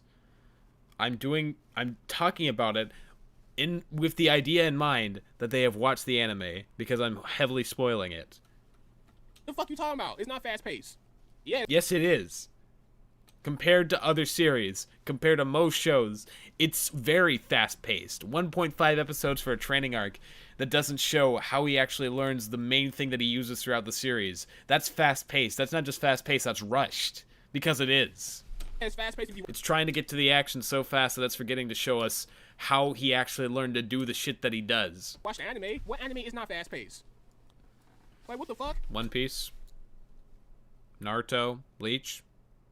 might argue there was no need to have a training arc because it would be boring, but there are plenty of training arcs in anime that have gotten their point across and shown progression naturally while still being very entertaining. The most obvious example I can think of would be the Heaven's Arena arc in Hunter x Hunter. In this arc, My nigga, you're comparing a dude swinging a sword. Well, it's more than that. You see, he keeps making these broad generalizations of shit so he can just say, like, dude, you're just talking about a guy swinging a sword. There's nothing more to it. Even though they have specific uses and specific scenarios where they work best in. To motherfuckers having to learn that overcomplicated ass nin system in fucking Hunter x Hunter. I'm not saying they need... I literally say in this, they don't need to learn the nin system. They just need to show us how he does the techniques that he does. You know what? the main characters Let me Gon and Killua hear. have I'm saying that the Hunter Heaven's Arena arc works so well for things that could be applied to Demon Slayer without including the nin system. You gotta gone say. through a massive exam to become hunters, the highest rank of adventurers in the world. Needing some money and just having left their other friends, they go to Heaven's Arena, where they can go up the ranks and get money for winning. For the record, I have thought about making a Hunter x Hunter video. I probably will at some point. Everything goes smoothly until around the 200th floor, where the other contestants all seem to have this power that Gon and Killua can't quite grasp. They try to fight despite it, but end up losing. So they go to this guy called Wing, who teaches the two about the basics of Nin. Nin is the structural hexagon of human life energy. The way it works is there are 6 different types of Nin for different people. The way it's determined is through a water divination test that has different results depending on how the water reacts. Yeah, like that could have been... Something like that could be used to show you the water breather. It's a simple system. It's just like, hey, if the leaf does this, then that means that you do this. If the leaf does this, then you're suited for this. Why couldn't we get that for Tanjiro when there's so many different forms of breathing? Each type of Nin has its own Now, I just want y'all to realize something. See, y'all say, why does he keep bringing up Fairy Tail? Well, just stop kept talking about other anime in reference to Demon Slayer. But I'm saying, I'm bringing these up and using the things that they do well to show what Demon Slayer could do to improve. He's just bringing up Fairy Tail to discredit me, to say like, oh, you like this, you don't like this, but you like this. They're completely different. He's just trying to use it to discredit me instead of actually talking about the point that I'm making. So sometimes I'll just say a point and they'll be like, but you like Fairy Tail, and he doesn't provide a good explanation for why me liking Fairy Tail discredits my point. And he should not be talking about Fairy Tail in the first place. He should be talking about the actual point. I'm using these other anime to make a point. I'm using it to show, like, hey, they do this well. Demon Slayer could have done this. That's all I'm saying. You see how he's going into And I'm trying to say within the mindset of the author, like they want to do this quickly, well they can just do this and it would have improved it greatly. This would have made it easier for them to do a fast arc and so on. so much depth about Nin. You know why he's going into so much depth about Nin? Because you have to go into depth about Nin. Well, I'm just saying the basics. It doesn't take that long, honestly. It took me like a minute. Tanjiro is just swinging a sword. It's not the same as learning fucking Nin. And funny how you just ran straight to Hunter x Hunter to prove your point. You think with a series like Demon Slayer that's so overhyped and underwhelming, you would at least compare it to the bare minimum. No, you went straight to fucking Hunter x Hunter, one of the greatest shonen series of all time. Should I have compared it to something mediocre? But I thought you said it was great. If it's great, then can I not compare it to something else that's great? If I can use something that's great to demonstrate what another series could have done that would have been beneficial to them, why can't I? Why can't I use a good thing to say how another thing could improve? You ran to that to make your point? I don't know if fucking that's Yeah, I should have said how SAO does stuff shitty and said that Demon Slayer should have done that. No, what the fuck are you even talking about? that's the high key a compliment almost. But then again, it's not because Nin, despite you praising how Nin was introduced, it's a lot of people who still don't know what the fuck Nin is. I mean, I just explained I it have a pretty hard quickly. time understanding what Nin is. And I like Hunter x Hunter, but it's confusing as fuck. Not really. It's complicated, but the basic idea of it isn't that hard to grasp. It's just Nen is this ability. It's life force that people can't see. There are 6 different types of it. It takes training to understand it. It takes training to see it. That's the basics of it. It's complicated because there's so many versatile uses for the different breeds, the different types of Nen, but it's easy to understand. One of the major reasons why I don't really like Jujutsu Kaisen that much is because of the complicated ass power system. I can't speak on Jujutsu Kaisen. I've never seen Just it. because you have arcs and episodes and a deep power system doesn't make it good. It makes it overly complex for no fucking But that's not what I'm saying. You haven't gotten to what reason. I'm saying. I'm bringing up the Nen system to say that they are able to implement it and show it in the story while also being action-packed, while doing the same thing that they did in the Hunter exam arc. They're doing it. They're showing us this. They're doing a training arc, but they're also making it entertaining. I'm trying to show I'm trying to show that the Demon Slayer author could have done a training arc that showed what the different types of water breathing do, the different styles, while still being entertaining. That's a preference. That's not a criticism. That's Special not what I'm strengths and saying, weaknesses though. That its individual users can master and create specific moves for. After learning this, Gon and Killua spend considerable amounts of time on screen learning about others' Nen by physically seeing it with another skill called Gyo, which is where you focus all your energy into your eyes. They also train to master the subsets of Nen that must be mastered before using it, and in the end, it pays off by them being able to defeat the foes they had trouble with before. But there are still much more skilled users above them that they can't even hope of beating right now. This arc has everything. Yeah, it sounds like the same shit in every anime. It doesn't sound like something that's just only pertains to Hunter x fucking Hunter. Well, Demon Slayer doesn't fucking have it. You fucking moron. Oh, God. This guy just is able to bring out the worst in people, isn't he? God. Demon Slayer does it too. Yeah, Tanjiro learned water breathing, but guess what? There's a water pillar that understands water breathing more than Tanjiro. So much so that he's able to modify certain moves and create his own techniques. Yeah. And? That's called a skill gap, sir. Yeah, I mentioned the skill gap. I know that there's also a skill gap. I think he missed the point. It's about the training arc, not about the skill gap. That was like a minor point of contention that I brought up. Yeah, like Tanjiro learns water breathing. There's also people out there that do water breathing better than fucking Tanjiro. I.e. his sensei and fucking Giyu. Sun breathing. Tanjiro learns sun breathing. But guess what? He's focusing on the minor thing instead of the main point. It's been shown in the series that there are other people in the series who are capable of doing it better than Tanjiro, i.e. Yurichi. It's called a skill gap, and yes, all anime have it, not just fucking Hunter x Hunter. So what are you even praising Well, not all do it well. Not all are able to present a skill gap well. now? Are you praising that they just gave you a complicated power system? No. Because just because something is complicated and complex doesn't make it good. Because even though you might like that, the next person can be like, yo, that's overly complex. Why didn't they just make this simple? Yeah, you explained all of this shit about Nen, but I still don't know what the fuck it does. Contracts, huh? Where does Nen stem from? What is the origins of Nen? Now you're asking... What? I didn't ask to learn the origins of fucking how the styles were created in the first place. That would be interesting to know. I'm literally just saying they should show us that he is how he learned the fucking things that he uses in the series after the training. Is that so much to ask? More questions than answering them. It sets up that the main characters are weaker than most because they're missing a special skill. They go to get that skill and spend many episodes of trial and error learning everything. Oh, you mean like Tanjiro? No, not like Tanjiro. He didn't. No. You mean like Tanjiro when he, unlocked the sun breathing style for the first time? He didn't go through an arc of trial and error though. He just sort of unlocked it. He just had it. He wasn't looking for it. He didn't try to get it. He just had it. Tries to go to find, the secrets of sun breathing or just flame breathing. But yes, he does try to find it in the end, but that's not a trial and error system. He just sort of has it. Like in his fight with Rui, he's fighting and he unlocks sun breathing. He just has it. He didn't have to go through trial and error to get it because he didn't even know what the fuck it was. So he can get a better understanding of sun breathing, which is why he went to go find Rengoku.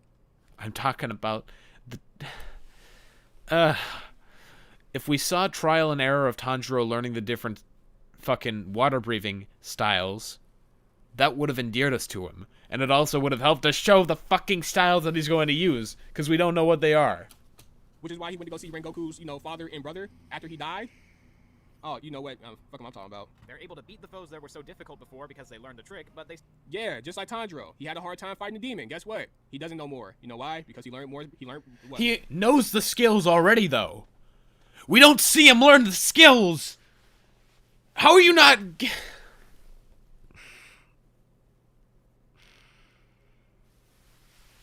A breathing technique. He learned water breathing. At first, he couldn't even bash the demon's head in. He had to wait a long-ass time for the sun to come up in order for the demon to die. Guess what? He learned water breathing, and guess what? Now he's able to kill on sight. But we didn't see him learn water breathing. He's able to beat something he had a hard time beating before. Still have tons to learn because of the insane power differences between them and the best of the best. Yeah, kind of like Tanjiro in the Pillars. Yes, Tanjiro has fucking water breathing, but there's someone out there that's still stronger than him. All of the fucking Hashiras. Gyu specifically. He does the same breathing style as Tanjiro, and he's way more advanced and experienced than Tanjiro. What's your fucking point? Beneath it all, it's still a training arc, but it works beyond that because it's still really interesting getting into the fights. Because it's interesting to you doesn't make it good. This is a preference. It's my opinion, but I substantiate it with reasoning. That's what criticism is, you fucking idiot. You fuck. That felt good to say. Arena was also 10 episodes long because the author understood it would take time to show the characters making progress and triumphing so it feels satisfying. No, it took that long because Nin itself is a fucking overcomplicated ass power system. No, it wasn't just that. There are episodes that are dedicated solely to fighting, solely to versus matches and shit, while they simultaneously show how Nin works. That's what I'm saying. They introduce the power system, even something as so quote unquote complicated as Nin. They introduce it, and then they show it through the fights. They visually show it. Nin itself is overly complicated for no fucking reason. No, there's a reason. There's reason to it. Go ahead and ask anyone, besides the Hunter x Hunter fanboy, because of course they're gonna know that shit like the back of their hand or some shit. They probably got that shit tattooed on their ass cheek or something. Ask just the average fan who's seen Hunter x Hunter. Yo, what's Nin? What's the properties of Nin? Nin is life force, energy that can be harnessed through training, and only a select few people can see it because they have to go through a rigorous process to learn it. There are 6 different kinds, and they encompass a large variety of users who, with greater skill and training, can do their own special techniques. Boom. Did it in like 20 seconds. Not even complicated. We're going to take a 5-minute break. I'm just going to take a 5-minute break. We'll be back in a second. Not going to end the stream. Just going to take a short break because my head is fucking killing me right now. Be back in 5.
And we are back.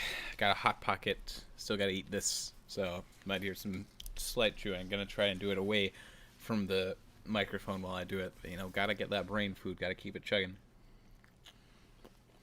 Gonna starve myself watching this video. Goddamn.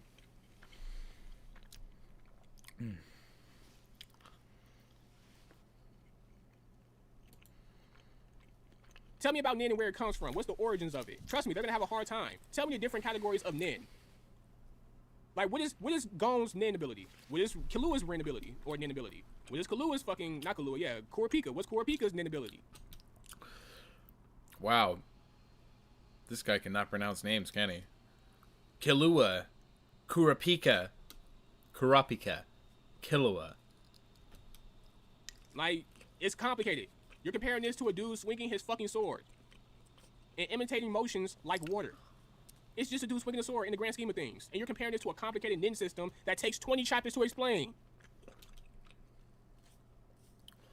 It wouldn't take as long to explain, but they still don't do it, do they? Like, what the fuck are we talking about, bro? I'd like to ask the same thing of you. You seem to be very confused. And they explained all this shit just for people to still be like, what the fuck is nin? Like, No, I think that's just you, bruh. Yeah, specifically you. Probably because you don't pay attention to things. God knows this video's a good indicator.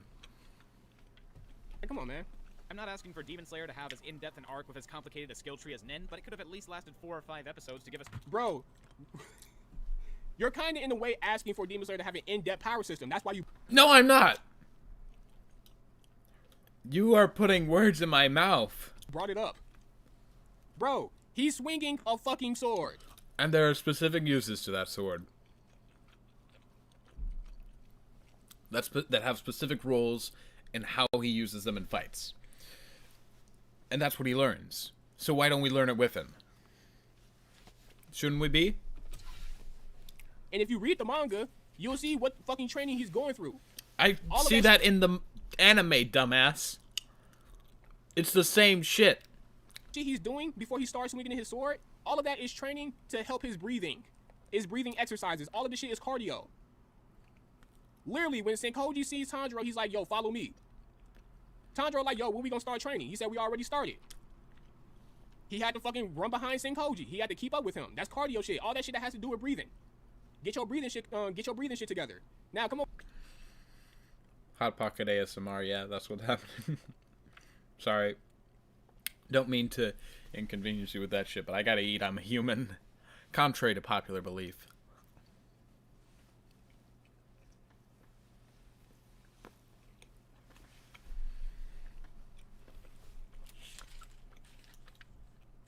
Over here, let me see the sword real quick. I'm gonna teach you the movements. Now, last thing I want you to do, cut this rock in half. And when he sees the two motherfuckers, you know, the two hallucinations. They're ghosts, though. They're never said to be hallucinations. They're explicitly... I'm pretty sure they're explicitly called ghosts. And they teach them, you know, different movements and shit or whatever. Why are you calling them hallucinations? They're never called hallucinations. The At fuck? all. Also, why are...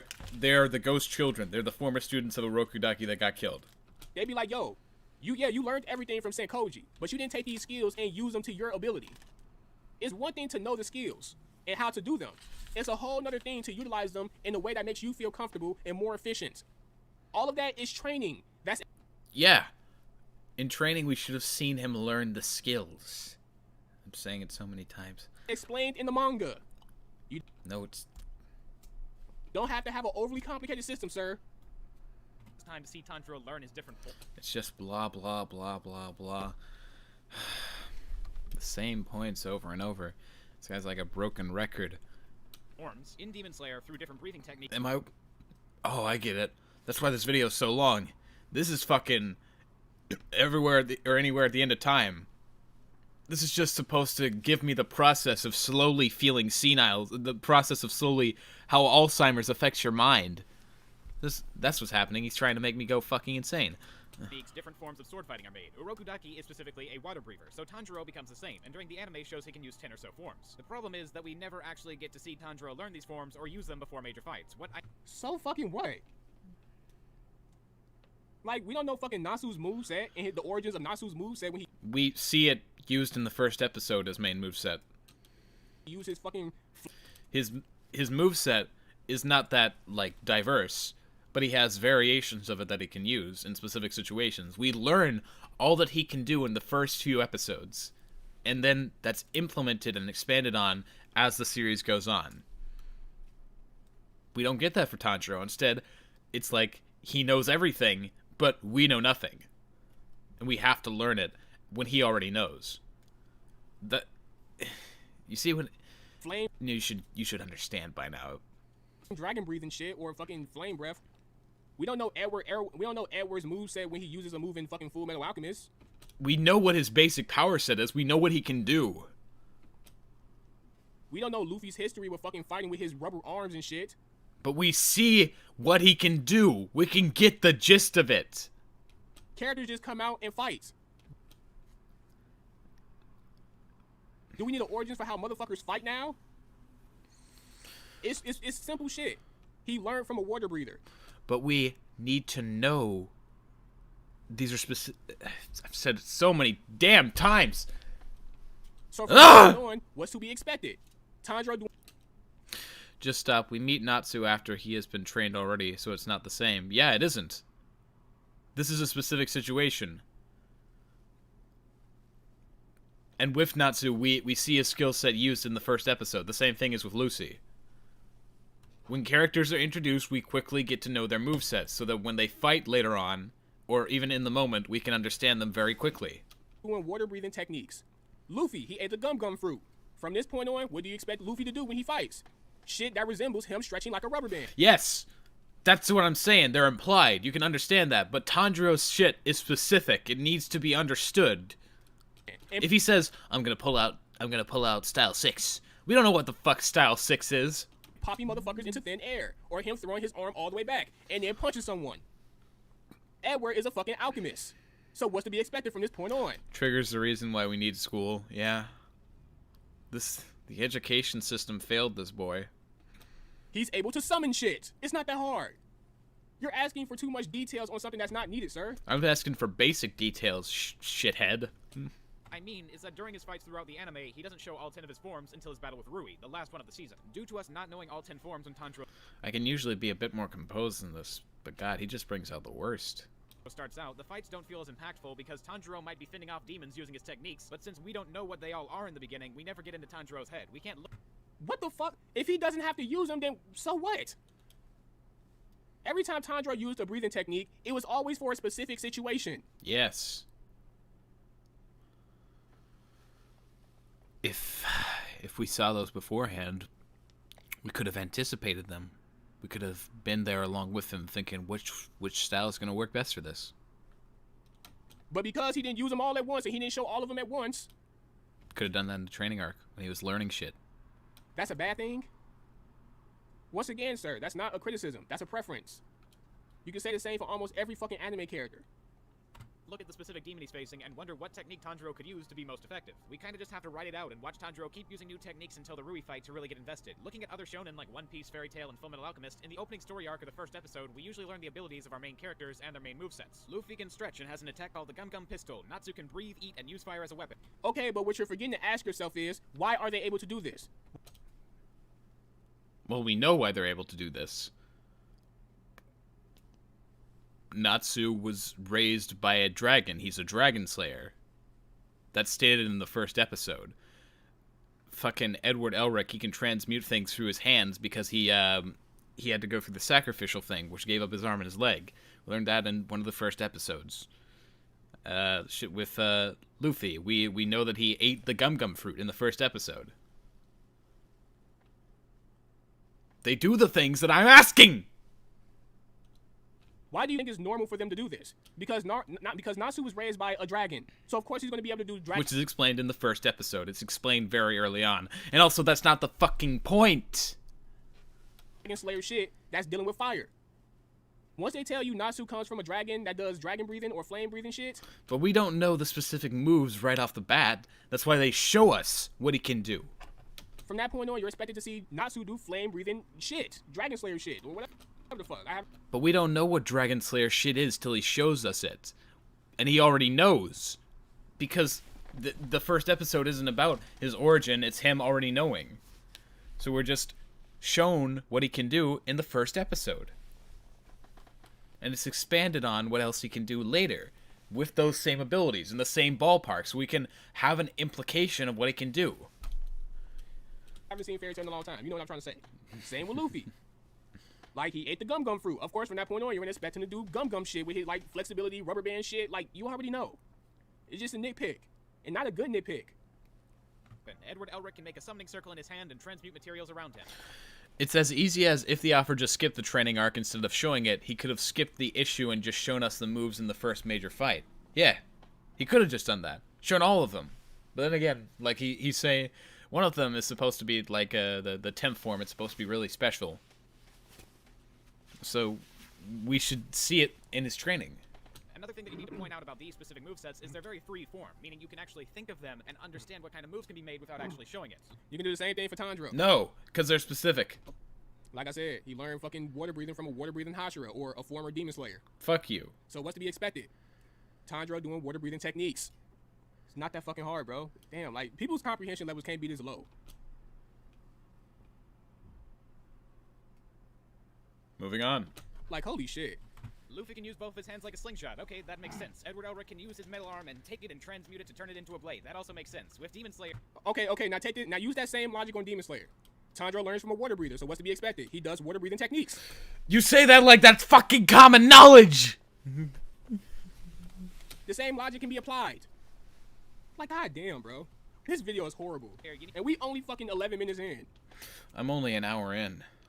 Need to think of the specific forms to know exactly what Tanjiro is going to do. It's sort of restricted in that way. We have to have a specific picture, and Demon Slayer could have fully taken advantage of the potential training arc ahead and had Tanjiro slowly grow stronger as a character and learn new forms. Oh, fuck you.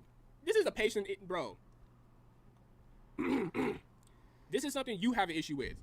No one wants to see Tanjiro train for fucking episodes and chapters. You didn't even give a number. You just said 4 episodes and chapters. Why wouldn't they want to see him train? Why wouldn't they want to know the moves that he can use? And I was saying the whole thing with Heaven's Arena to show it can be entertaining, it can be good, it can be worth watching. Talk about not fucking listening. Not getting the point, more like. No one wants to do that. Once they hinted at the fact of what he's capable of, what he will be capable of doing, then that's it. In the manga, they already showed you his rigorous training. You want that shit to be longer? For what exactly? So you know exactly what Tanjiro's gonna do next? This is useless, JS. Spare yourself. Oh, if only I could. I'm a masochist. Like, what the fuck? That way, we would not only see him progressively get better instead of just skipping ahead 2 years so we can cut a rock and go demon hunting, but we also get more... So just fuck all of him fighting with Sahito. Wait, he got it right and then he got it wrong. It was Sabito. Why did he say a different thing? But yeah, he did. We didn't see him fight with Sabito almost at all. That could have been a good way to show the moves. All that shit that he did, you know, to get good in the first place. So we barely saw it. That's the problem. He can cut the rock, so he can apply for the final selection. Fuck all that shit. What? He just cut the rock open. Just fuck what happened for him to be able to cut the rock. We didn't even see the shit that he had to go through beyond basic training. All he did was just train more. Time to be acquainted with each form and remember them well. You're telling me Tanjiro couldn't have spent a little more time on screen with these ghost children? Oh, yeah, Yeah, no, he spent 2 whole chapters with them. 2 chapters is not long, dumbass. That's 1 episode. What more do you want him to fucking... You know what? I get it. He wants Demon Slayer to be like Hunter x Hunter. He wants every... I just want it to be better. Anime to have at least 20 to 8 episodes of them explaining 20 to 8 episodes? I already said like 4 to 5, and even then it wouldn't even need to be that long. Just something interesting to show the shit. The literal explanation for a water breather is someone who can breathe water like a fish. So no, it's not as self-explanatory as dude thinks it is. shit that's already easy to grasp. Listen, guys. 2 chapters are 15 to 10 minutes. 2 whole chapters. Lamau, what is this clown? Trigger must have spent 2 chapters with his father. Let's stop once Demon Slayer to spend 20 episodes of Tanjiro breathing and swinging his sword around. No, I didn't. Because I don't know if Just Stop knows or... It takes 8 episodes or so in the Heaven's Arena arc. I'm not asking for that. I'm not asking for that length. Nah, but these are just special effects. Behind all those special effects is just a nigga swinging his sword. Do you watch cooking shows to see a motherfucker just cut tomatoes all day? Do you watch cooking shows just to be like, all right, here's the ingredients. Okay, now it's done. You watch cooking shows to see the process. You want to see the process. Why do you... You're discrediting your own fucking self by giving examples that discredit you, dumbass. Or are you watching a cooking show to watch a motherfucker cook a dish? Yes! To cook the dish, you need to see the fucking process! Am I going to judge the chef of a cooking show because he spent fucking 10 minutes showing me why he's able to cut an onion a specific way? No. Yes! That's the point of cooking shows! To be like, oh, can I cut the onion in the right way? Can I get the souffle to rise? You want to see those small fucking details because they can make all the difference when they're being judged. I'm watching because I want to see how the fuck he makes chicken pot pie. You want to see how he makes it, huh?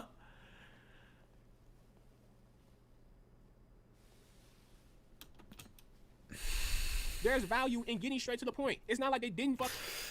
You want to see how it's made, but you wanted to get straight to the point, huh? How about you get straight to the point and shut the fuck up? Show him training. You making it seem like they just showed him doing one thing and that was it. Yes! Keep in mind, you're purposefully doing the anime portion of this instead of the manga because the manga answers all of these criticisms. You are a disease. We never actually got an explanation as to why Tanjiro could see the deceased past students of Irokudaki. Actually, there is. It's called putting one and one together and actually using your fucking head. What? They're hallucinations. It's never said to be hallucinations. Why don't you show the manga panel for that? Why don't you show the manga panel for anything?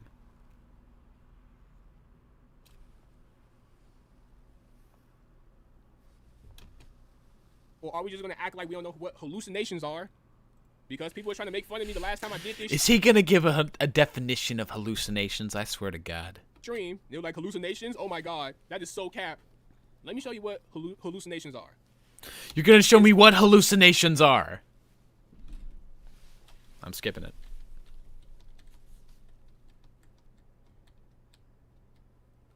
Oh, look, he's showing manga Cut the rock panel. open. Let me get to this. After. Oh shit. A rock? He spent so much time on this rock. This rock that is a fucking roadblock for him finding a cure for his sister. This rock caused him a whole fucking year of stress.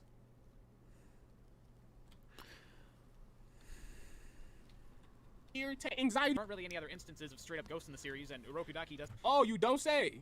So even you admit this is the only time ghosts show up. Yes, that's the problem. And they are stated to be ghosts. If they are just hallucinations, why does he see him after he passes the final exam? Why does he see them all walking off like they're content, like they've had their souls finally answered? What? Is that hallucination from stress? You fucking moron. Why could that be? Is it because they're not really fucking ghosts? They're hallucinations? Wow, damn. That's crazy. Because everything I just explained fits Tanjiro's very situation. Doesn't know what's going on, so I guess the only explanation is because Shonen trope. No. Yes. If you paid attention in school, then again, you probably didn't. You was probably watching Fairy Tail. You said, Bro, you probably fucking flunked out of elementary school. You're this dumb. fuck school, mom. I gotta watch Natsu fight this fucking, this guy, I graduated high school a year early, actually.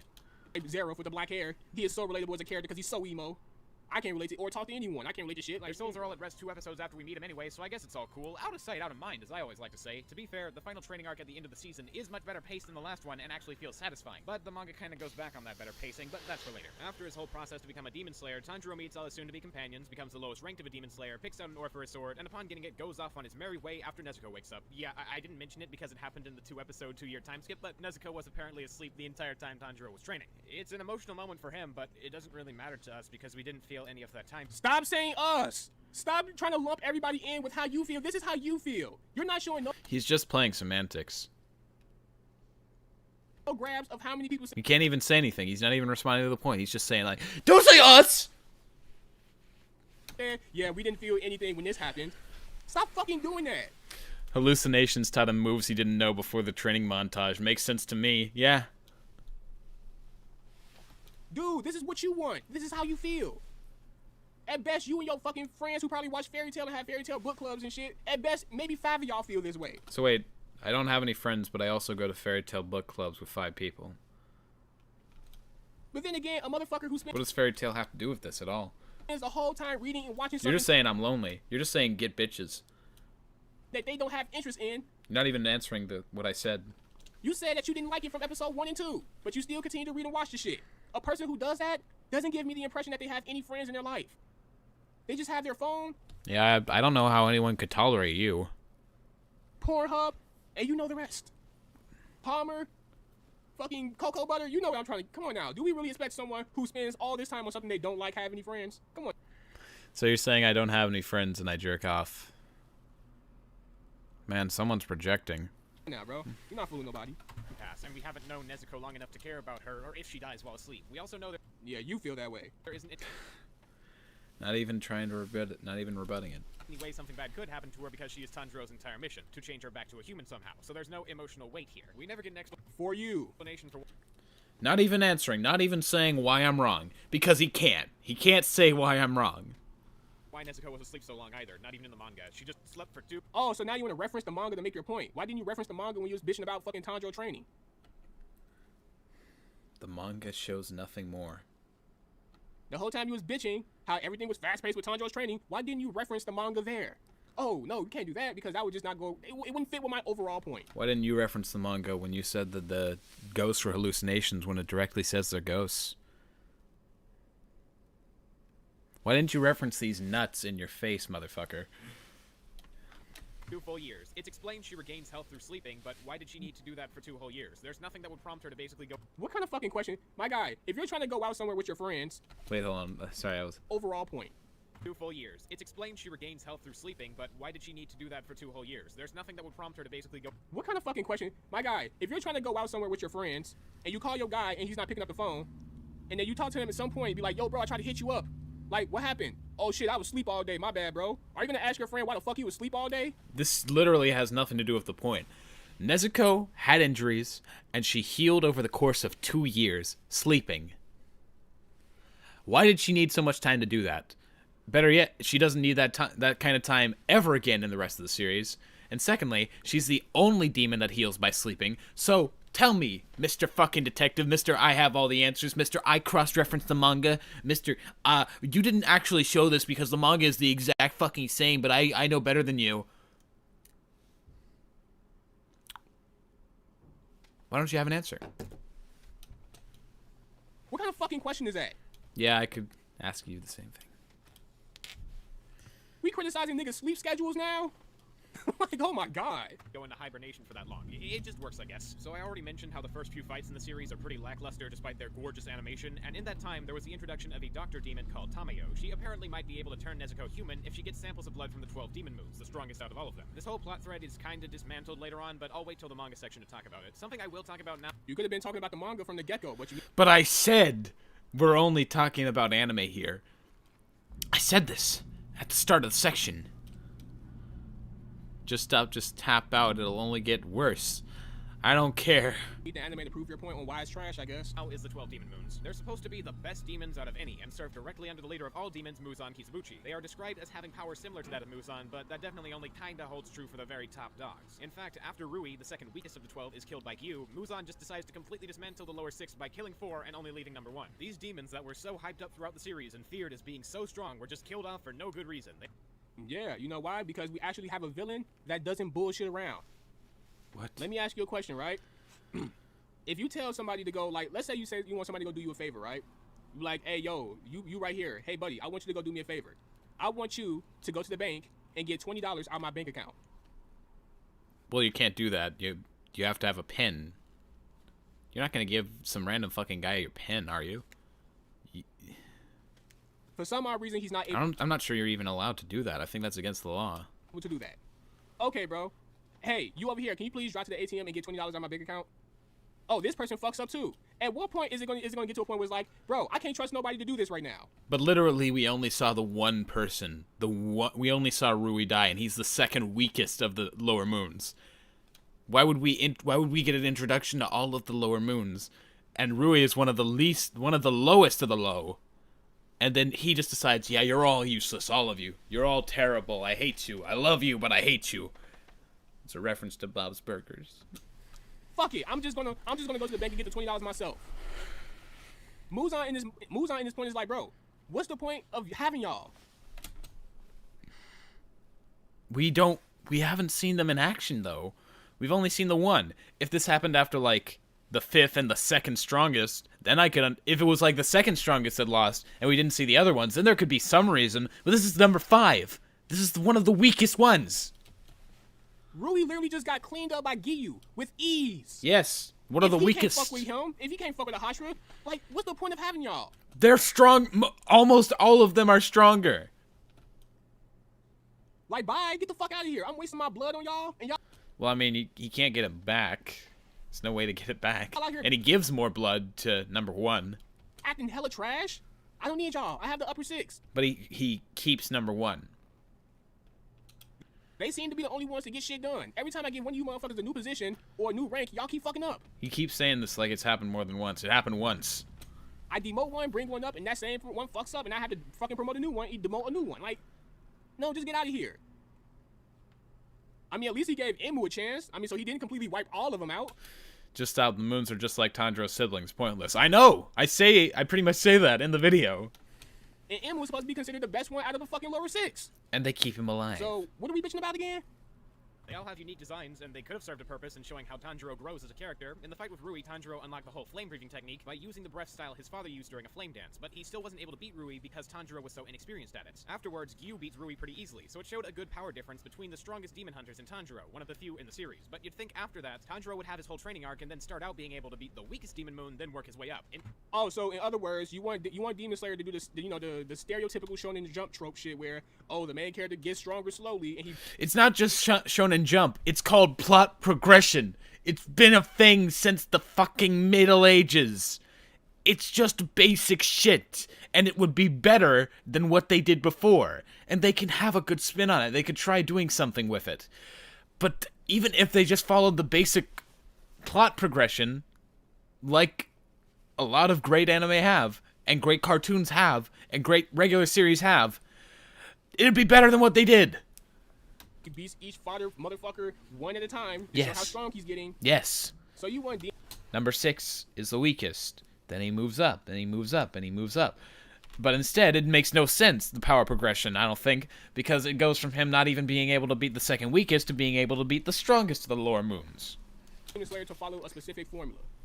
You do realize a story doesn't have to follow the same formula in order for it to be satisfying. You ever heard of Hunter x Hunter? You know what happens in that? Once again, Demon Slayer didn't have to do that. As a matter of fact, Not necessarily, but they set out these characters to exist already, so why would they just throw them the fuck away after hyping them up so much?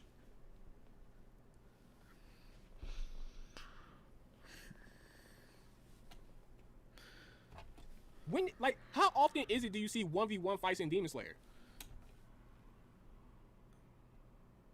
Quite a few times, honestly. There are quite a few instances of one-on-one fights. Most of the fights are motherfuckers literally ganging up on demons. Or the opposite. Sometimes it's demons ganging up on one guy. So you want motherfuckers to have a whole arc dedicated to beating this random ass dude right here. Why? He's random because we don't know anything about him, despite the fact he was hyped up for so long and just killed off in episode 20 or whatever. So you can feel like Tanjiro got stronger? So everyone can feel like he got stronger, naturally, in a progression that makes fucking sense. The whole point of the story is not for Tanjiro to get stronger. He's trying to find fucking answers on how to cure his sister. And he needs to get stronger to do that, dumbass! Of course, throughout that journey, he's going to get strong, because that's just what comes with it. But And it's necessary. That's why there are training arcs, because he has to train to get fucking better. that's not something he's seeking. He's seeking answers, not strength. But he needs to seek strength to get answers. It's a prerequisite. And he seems to know that because he trains. Even if we don't see what that training amount, even if we don't see the training itself. Instead, the mangaka gives us a taste of what could happen. We don't actually see the abilities of the 4 demon moons killed, but we get to see them. They might have had more relevance in a different, better written manga, but I guess the mangaka is just trying to speedrun a shonen series, so they're there, then they're gone. Nah, it makes a lot of sense. Y'all suck. Y'all keep getting y'all ass beat. I keep promoting and demoting. There's only one. Only one. If I keep promoting and demoting, what's the point of having y'all? I'm wasting my blood and y'all wasting my time. Bye. Get the fuck out of here. I'm gonna give one of y'all one more chance. And if you die, that's it. I'm just gonna trust on my reliable 6. Triggered seems like the type of guy who would, he'd run out of gas and then he'd throw the car off a bridge because, you know, the car said empty. He's the type of man that would take he'd swat a fly. He'd swat a fly, and then, when it didn't work the first time, when the fly didn't die, he'd get a bazooka. Makes a lot of sense. I mean, how many chapters is Demon Slayer? 205 chapters? It's not really that big of an issue. When to keep it honest, like, no, he's just getting straight to the point. There's value in getting straight to the point. Keeping them around. Yeah, but if you're going to build up something like it's going to be important in the story, why would you just then throw it away? It feels like wasted time. It feels like you wasted the idea, like the anticipation of the people who were building it up. Like you were building it up. Why are you just going to throw it away like that? It's not. It might be subversive, sure, but not in a good way. It's just doing it for the sake of being shocking. It's not going to do anything for the story, especially when the main character is not trying to look for power. He's trying to find answers on how to help his sister. The power comes, of course, but again, he's not seeking that. He's seeking answers. Like an angel's kiss. Besides the demon moons, there are also a few other side characters to fill up our little roster. To start out, let's talk about Zenitsu. I don't like him. Facts. I did not like Zenitsu either. Zenitsu was fucking annoying as hell when I first saw him. I'm like, holy shit. Some might say I have an intense hatred for this weak fucking unfunny side character. From his design and introduction, I thought I was gonna like this guy. He has a nice color palette and an overall appealing look, and I thought it was interesting the sort of fear he felt after passing the exam. What I didn't like was his official introduction, where he's rubbing up against some girl asking her to marry him. I get it's for comedy, and Zenitsu is mostly meant to be a comedic character, but here's the thing. I don't find him funny. I don't find him funny. Like, I don't find him funny either. I don't think Zenitsu is funny as a character. As a matter of fact, as the series goes on, and, you know, he's more and more serious and self-aware, that's when Zenitsu is at his funniest. No, he's pretty much the same throughout the whole series. He's self-aware, technically, throughout the whole series. He's like, bruh, I don't want to do this. Bruh. I mean, I guess he gets a slightly different attitude about it by the end, but he's still basically the same character, same whining piece of shit.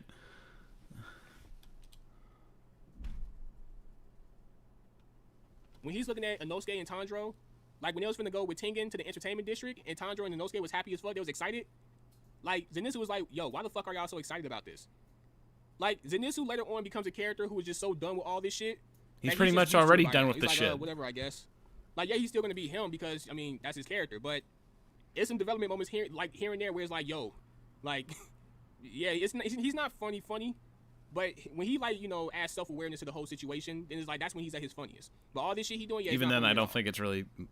Nonetheless, funny. Just because I don't find it funny doesn't mean that someone else won't find it funny. Like, someone might actually laugh at this shit. Like, I mean, they keep putting him in animes for a specific reason, so, I mean, they must be working. He has 3 jokes. He screams and panics, he screams about girls, and he passes out after getting too afraid. You know what that sounds like? A baby constantly whining for his mom's breast milk after crying needlessly for multiple hours, and then finally shutting the fuck up and getting a moment of peace after they rest. Zenitsu is just such a predictable character. He freaks out, passes out, and suddenly he's able to pull off his technique and forgets when he regains consciousness. He has this whole thing about mastering the one skill he knows to the best of his ability, but since he has that one skill for so long, it's predictable what's going to happen to him. One time he just goes full Super Saiyan. That's not an issue, though.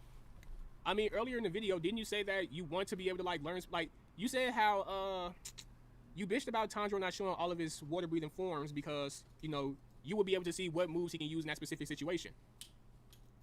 I don't know if you know this or not, but what you wanted from Tanjiro in that moment was predictability. No! No, I did not want predictability. I wanted to be able to understand what he can do, so I can get in his head. I'm not going to be able to predict everything that he does, but I'm going to be able to try and understand, try and think about it myself, try to analyze the situation after knowing these techniques. Zenitsu has one technique. He does the thunder, clap, and slash, and he goes in a straight line whenever he does it. It's very predictable what he's going to do. His line of action is always predictable. He's always just pass out after whining, then able to do the shit. It's always so predictable. He has one move. I mean, he gets another move by the end that he creates, but we don't even know how he does that. Like, they just never show how he comes to learn this new move. But for the majority of the series, he has one fucking move. You wanted to know all of his breathing forms so that when he went against a demon, you can be like, oh, he can use his breathing form now. He can use it here. Not just that. I want to be... I've said this. That's predictability. So why aren't you keeping that same energy with Zenitsu? You know what Zenitsu is going to do, so why isn't it an issue? He only uses the technique in the moments he needs to use them. So why is this an issue? At first, he was bitching about it. Like, oh, why isn't Tanjiro? Why ain't they telling us all of his techniques? So when he fights somebody, I know what's coming. I can be like, yo, use this. But now when it comes to Zenitsu, he's super predictable as a character. Why don't you take a short walk... No, wait, sorry, fuck it. Why don't you take a long walk off a short pier... Because he has one move. Into a bed of spikes. You can say the same thing to Tanjiro with his 10 water breathing techniques. It's all predictable, bro. Keep the same energy. No. Flip-flopping hard as hell. Like, no. man. And I don't know why. Never explained. I say the phrase a lot in this video, and that won't be the last time. Now, to be fair to Zenitsu, he isn't a completely one-dimensional character. He does have those times, like when he protects a box with a demon in it simply because Tanjiro said it was very important to him. He does have an air of kindness that shines through every once in a while, and he has some okay jokes. But I just can't stand him when he's being a little sniveling ball of annoyance. Other than Zenitsu, there's Inosuke. He's a mountain boy that's always super energetic and shit. I didn't like him in the beginning with his frankly bad introduction, just beating on some random guy because he wants to kill something. But I grew up Is this appreciating live stream him going to be archived? Yeah. Yeah, it's going to be archived. for him over time. One of those things being he isn't Zenitsu, and every second he's talking is one less second for Zenitsu to whine about trying his best and then telling other people he doesn't want to go up a mountain, then being mad when other people don't take him. Did I mention I don't like Zenitsu? Seriously though, he is probably the most likable character in the entire series with the most out there personality. The last main addition to the cast is, of course, Nezuko, but despite being cute and generally liked by the fans, people seem to forget that Nezuko just doesn't actually have much of a character. She doesn't talk. Her demon doesn't talk. You can have a character not talk and still make them, like, have a strong personality through their actions. Actions speak louder than words. So sometimes characters that don't speak can be have the largest personalities. Like Gromit from Wallace and Gromit. He doesn't have a mouth, but he's still very, very personality. He's got a big personality, is what I'm trying to say. He's got a lot to him. You can understand through his movements and shit. Oh, and I'm gonna I'm checking to see if the fucking guy, if he's still live streaming. Triggered Senpai, is he still live streaming this? Is he live streaming? Okay, let's see. Is he actually saying anything? He's looking up Black Clover shit. Here we go. Right here, bitch ass nigga. This little motherfucker right here. Like, fuck. Well, that's his whole thing. She has a fucking muzzle on. What do you want from a person who has a fucking muzzle on? I want them to have a personality since they're so integral to the story. Like, do you put a muzzle on your dog just to bitch at your dog on why he's not barking? Dogs can have personality.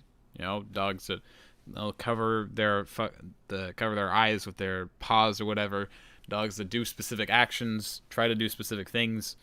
Dogs can be very personality-full if that's probably not a word. They can have a lot of personality if they're done the right way. Do you bring a handicapped person to a fucking track meet? And Do you think handicapped people don't have personalities? Do you think they're not human? get mad when he doesn't get out of his wheelchair to run a 30-meter dash? What does that have to do with shit? Like, what the fuck is you talking about? What are you talking She about? doesn't talk. The series shows that she doesn't talk at this moment. So why would you then expect her to develop?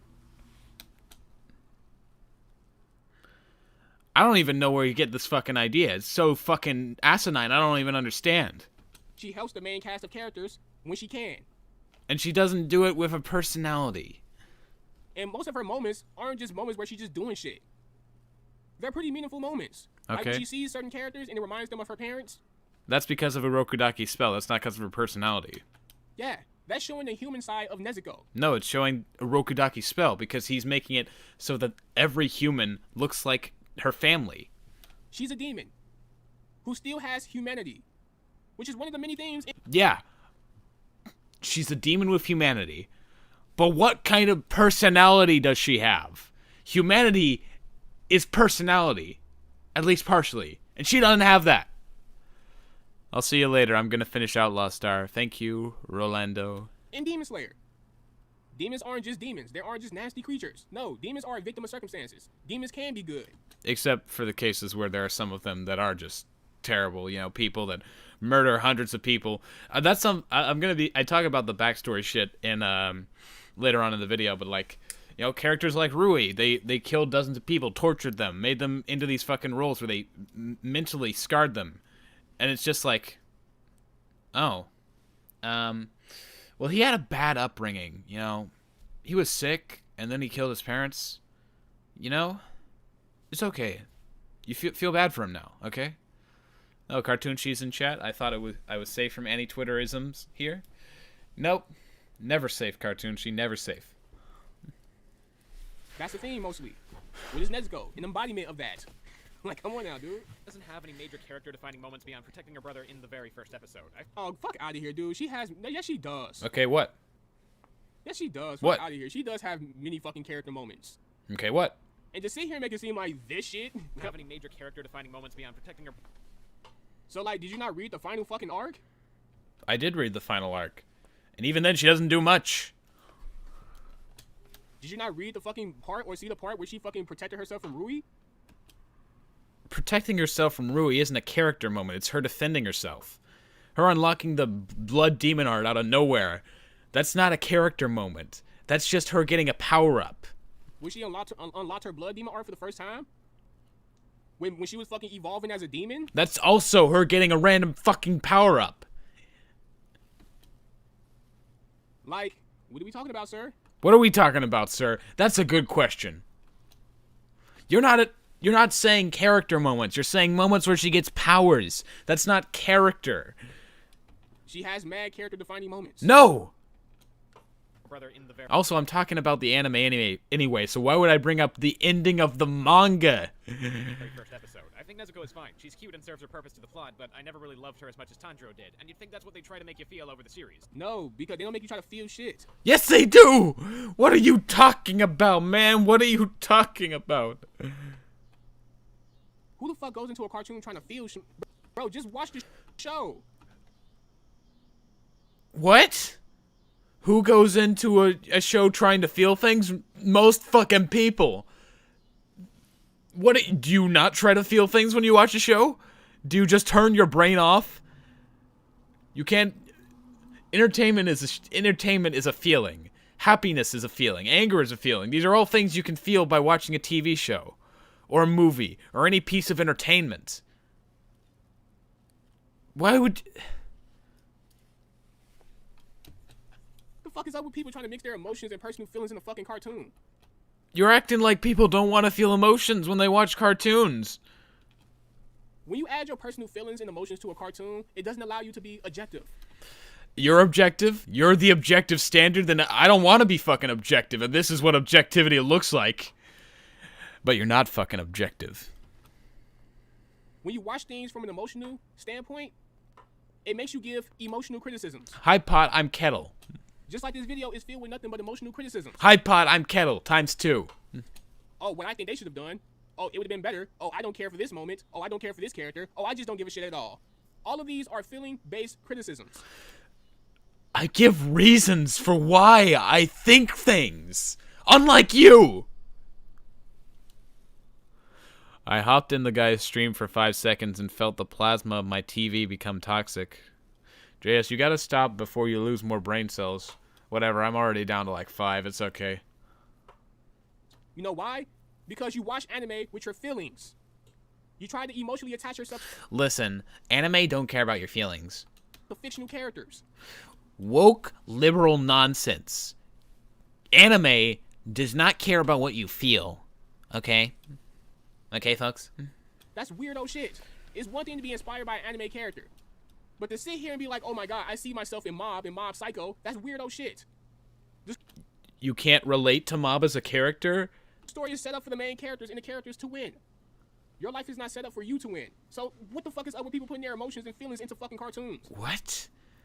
Is he complaining that characters, like the good guys, win in stories? They're not real. The best Demon Slayers known as the Pillars are He literally just said, you shouldn't care about them because they're not real. What kind of argument is this? It's not an argument. also there, but I don't have much to say about them for the anime besides they exist. With that, I've said all the... Wait, what? Hold on, did you say the anime? I don't have much to say about them for the anime besides they exist. With that, I've Then, dude, why wouldn't you just review the manga as a whole? You don't I'm have- going to, but this is for the anime section, you dumbass, you fucking moron, you idiot. Listen once in your fucking life. have to review the anime. To be honest, it doesn't make sense why you're reviewing the anime if you're reviewing the manga. Just review the manga. The manga would answer, the manga would answer a lot of your questions and criticisms or whatever the fuck you want to call them. Like, to be honest, I haven't seen an objective criticism yet. Most of these criticisms are, oh, I think they should have done it this way. And then you use the audience as a reference as to why it should be done that way, even though you put up no stats showing what audience wants it this way. Okay, how about this? Listen to me for once, alright. You know, just take this, shove it right up your ass. Yep.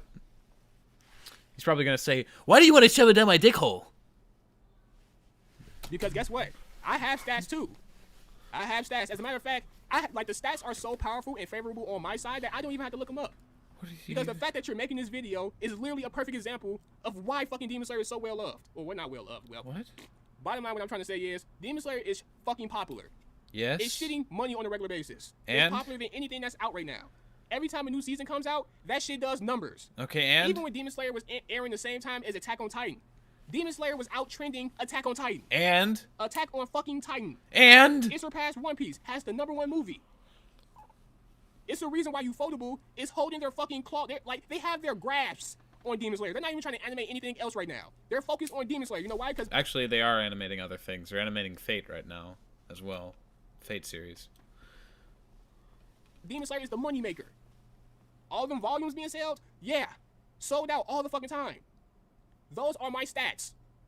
To prove to you, just stop, that everyone doesn't have an issue with the shit you're bitching about. If people, or the audience, in your words, had an issue with some of the things that you had an issue with, then Demon Slayer wouldn't be this popular, and you wouldn't be making this video, because let's be honest, you're only making this video because it's popular. You really just pulled the "you're only making this video because it's popular" card, huh?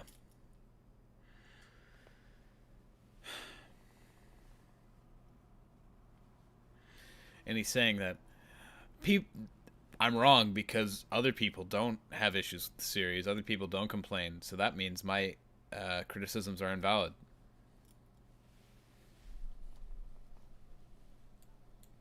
And you feel like it's overhyped. It doesn't deserve the hype. said all the problems I have with the anime specifically. I still have plenty of things to say about the series as a whole, but from here on, I'm going to be mentioning heavy spoilers from the manga, including the ending. So if you haven't caught up with that or care about spoilers, go ahead. Oh, hell no. Ass.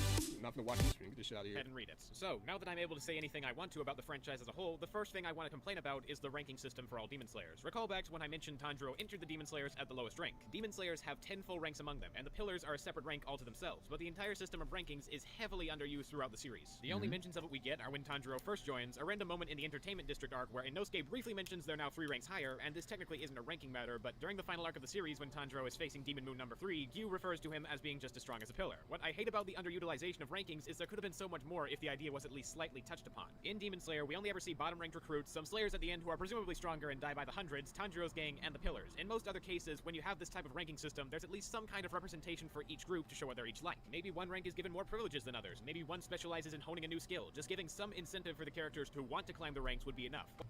And guess what? None of that shit matters. You know why? Because that's not the main character's fucking goal. So because it's not the main character's goal, it has no value in the story. Okay. Why'd they bring it up then? Why was it brought up multiple times?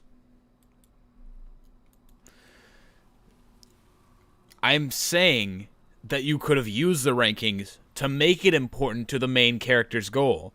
Because if they could have it so if he goes up the ranks, he can have more information. He can have more skills that could help him get to the goal that he's trying to reach. I'm saying that they could have done that if they actually expanded on it, which they don't. They introduce it, they mention it a few times, and then they just don't do anything with it. It's just a wasted concept that they bring up. It's about Tanjiro trying to help his sister. Yes. It's not about Tanjiro trying to climb up the fucking ranks.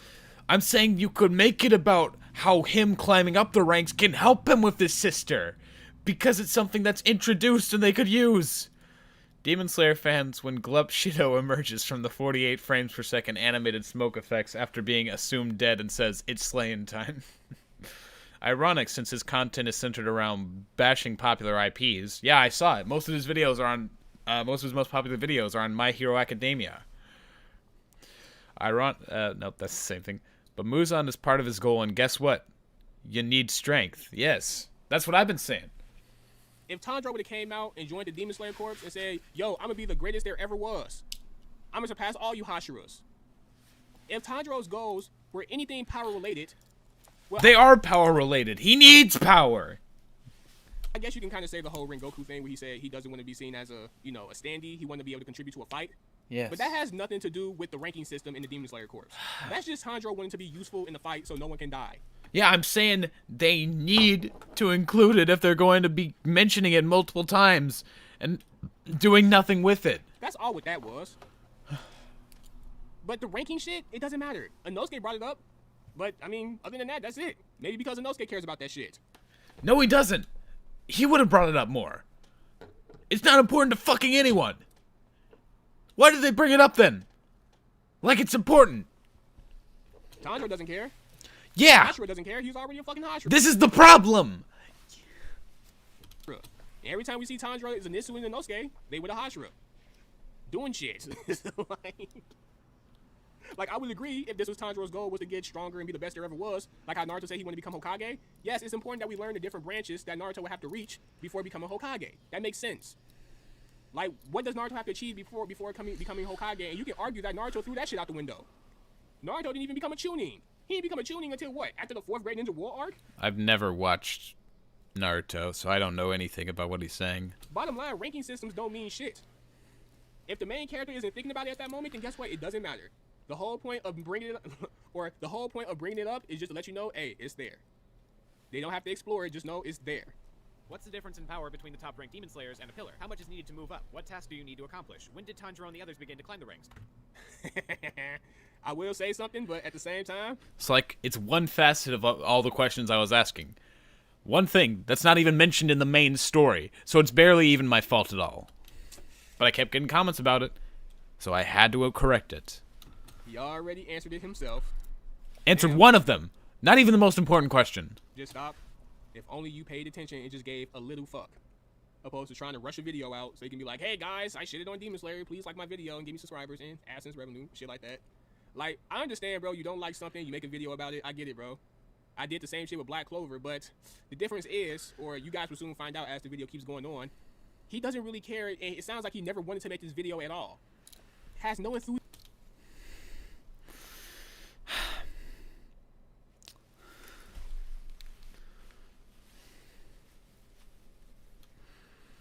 Whatsoever compared to when I make videos on Black Clover, and I have a reason why I'm making videos. You can't make this video because I don't like your attitude.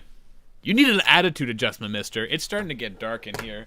Sorry, sun's not down yet, but it's getting close to that, so I'm going to just hook up my lamp. Sorry if there's a little flash of light for a second.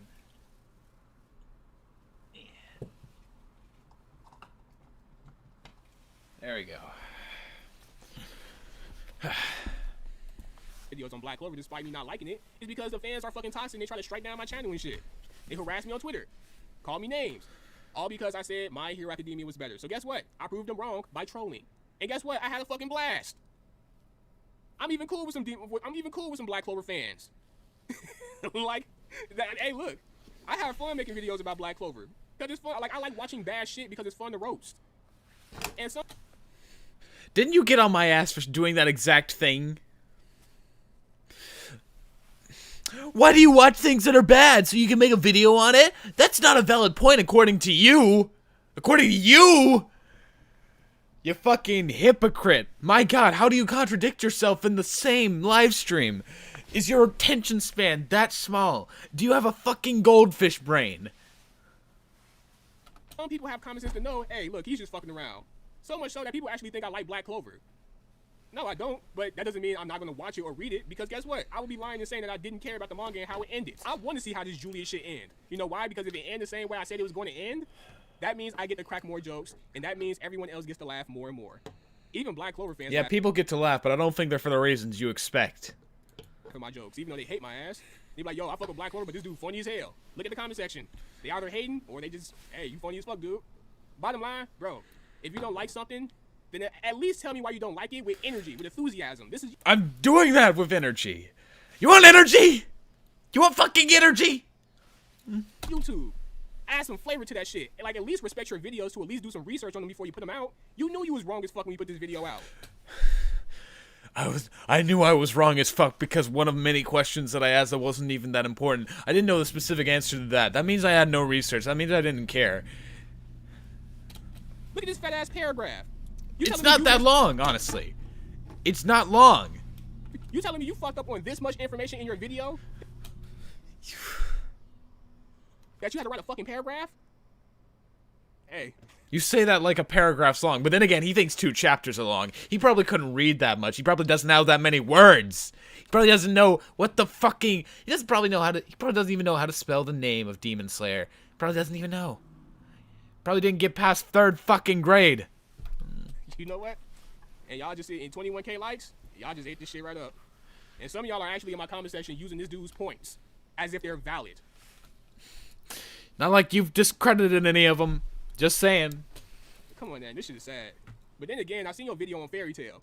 On why you like Fairy Tail. And to be honest, that video was trash. You know why? Because the whole video, you just used Nuxtaku's video to explain why you like Fairy Tail. Well, not entirely, but yeah, I did overly rely on Nuxtaku in that video, even if it was just for a few points. But at the same time, I do think that video is bad. But we're not talking about that video. We're talking about this video. Just stop. The paragraph is too long for him. Understand. I enjoy both BC and MHA. Demon X Slayer. Just stop. How dare you be a responsible person and take ownership of your mistakes. Bro, guess what? That's sad. 4 hours and 30 minutes and 57 seconds. Angry Joe style. 4 hours and 30 minutes and 57 seconds? Opposed to you telling me why you like Fairy Tail. So if you can't even tell me why you like something the correct way, then how the fuck can I trust you to tell me why you think something is trash? Oh, I'm sorry, I didn't tell it in the correct way. To be fair, it was badly done video, but fucking saying something the correct way. You can't even tell me why you like Fairy Tail without referring to fucking Nuxtaku's video. Give me your video on why you like it. Nope, can't do that. Can't do that. But you expect me to take your criticisms on another series serious. These are non sequiturs. I'm not relying on anyone for this video. Whatever. Did they skip 3 ranks all at once, or did they gradually do it? Like, if you can't even praise your favorite thing, right? Then how the fuck how you want me to expect you to... I've already said, I think that the Fairy Tail video is bad. But I have improved since then. In 2 fucking years. I improved in the 3 months that it took, the 3 or 4 months since that video came out, when this one came out. As you can criticize something right. Like, Criticize it right. But we're only addressing it now. How do you become a pillar? Yeah, I don't think you know how to criticize things right. If anyone wants to talk about criticizing things wrong and right, you're not the person to ask. Questions never answered in the series for us to just wonder about. Never answered, right? Never answered. Never answered at all. Nope. Never answered, guys. Never answered. He's really holding on to this. Really trying to hold on to it. Never answered. They maybe even partially forgive those bits of missing info if, at least through the main character, the ranking up meant something, but it doesn't. Tanjiro didn't even know how to check his rank when Inosuke showed him, and he never... Yeah, because he doesn't care. He's trying to find a cure for his sister. He's trying to get blood samples. He's trying to get blood samples from the upper moon 6 and the lower moon 6, or the fucking 12 demon moons, or whatever the fuck they're called. Mikey in the Mud. Tom and Jerry is the best anime. Thanks for the donation, Mikey. He's trying to get samples from them, so he can give them to Tomeo. So Tomeo can find a possible cure for Nezuko. Tanjiro has a lot of shit he's focusing on. He doesn't give a fuck about a ranking system. That's the last thing on his mind. Then they shouldn't have introduced it if it wasn't going to be important to someone. Anyone. He was ready to run away from the Demon Slayer Corps when they found out fucking, when Shinobu, first saw Nezuko and Tanjiro, and then Shinobu was like, hey, Tanjiro, you do know you're, like, trying to protect the demon, right? Let me kill your sister. I'm gonna kill her peacefully. And Gi was like, yeah, get the fuck out of here, Tanjiro. Run. If you can run, run. And everybody was trying to knock Nezuko. Just stop points at a nuclear silo. You want energy? Head off along with Tanjiro's. Tanjiro in that moment said, yeah, I'm gonna have to run away from the Demon Slayer Corps. He doesn't care about the Demon Slayer Corps. How old is this guy? He's acting more immature than a 19-year-old. I'm 18, actually. So, you know... It's just a stepping stone for him to be able to find something that he needs. A cure for his sister. The Demon Slayer Corps gives him the resources he needs to find a cure for his sister. He doesn't care about a fucking ranking system. Without the Demon Slayer Corps, he doesn't have a Nichiri Ori sword, which means he can't fight demons. Does it again. In most other media, having moved up a rank or changed position to a higher one is considered an easy way to show the audience that the main character has changed and or gotten more powerful. Take Luffy from One Piece, for instance. After he defeats Arlong in the East Blue arc, he gets his first bounty of 30 million. It doesn't change again until he defeats Crocodile over 12 volumes later and reaches 100 million. Then again at Enies Lobby, and so on throughout. Each time Luffy gets a new bounty, it's a big event to not only the audience. Yeah, because guess what Luffy's goal is? To be the king of the pirates. Yes. In order to become But king I mean, the wanted bounty isn't related to him being king of the pirates. It's about him finding the One Piece. The ranking is just to show the progression of his character, show he's gotten stronger, show he's evolved. That's the point of the. He's not even trying to go for the bounty system. He's just getting it because, and he's proud of the bounty. He's proud of getting a higher bounty because it shows that he's improved. But it's a different set. It's different than what he's trying to say. It's not related to his dream of being king of the pirates, but it's still important to him. That's what I'm saying. the pirates, yes, it's going to require you to fight motherfuckers. It's going to require you to fight Yonkos, the world government. It requires you to get stronger. Bro just turned into an adult and he's fighting with a man-child. That's what I do, baby. Tanjiro, that's not his goal. He's trying to find a fucking cure. Yes, along the way he fights. But I'm pretty sure if he can avoid all of that shit and just get the antidote for his sister, he would. He doesn't even really— Of course he fucking would. But it's a battle manga. So he has to fight. He like killing demons. He feels sorry for them. Depending on how vile they are, because if there's some nasty, ignorant-ass demons, he has no issue killing them off. I mean, you seen what happened when you seen Akaza. He was ready to knock his shit off. But we were supposed to like Akaza by the end. Akaza. By the end, because of the backstory that was given to him. And I mentioned backstories. I've already described this. But other than that, Tanjiro is just trying to find answers. Every time Tanjiro moves around in the story of Demon Slayer, it's because he's trying to get closer and closer to his goal. I know. Opposed to Luffy, he's just sailing around with his crew, and then he fights motherfuckers. He's a pirate. He's not just sitting around with his crew. He's following the fucking compass. And he's taking them to these different lands. And he's trying to get closer and closer to the One Piece. As a bounty, yes, that makes him happy. You know why? Because he's trying to be king of the pirates. The log post is what I meant. Their goals are not the same thing. But him and the crew as well, because he's done something of such notoriety that it has to be recognized. It's effectively a power scale to show generally how strong he is in comparison to other pirates with similar bounties or larger. Demon Slayer doesn't really get the chance to show Tanjiro and co going up the ranks as a big thing, because not only do the main protagonists not care, but we, the audience, also haven't seen the abilities of other Demon Slayers. It's clear Tanjiro is stronger than the tons of base-level Demon Slayers that died back in the Rui arc, but we don't know how much stronger some ranks are than others, and what they can usually handle in terms of demons. So the power scaling for us wondering if Tanjiro or anyone else can defeat a demon is confusing since there's no reference point to base it off of. I suppose the best place for analyzing Tanjiro I'm gonna get a drink real quick. It'll only be a second. Don't worry. Not even gonna be gone a minute. I've got my mini fridge right here. Just going to get a drink real quick.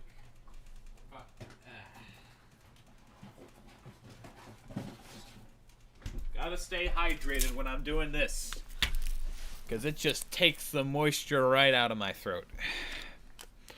Here you go. More JS ASMR. LMFAO.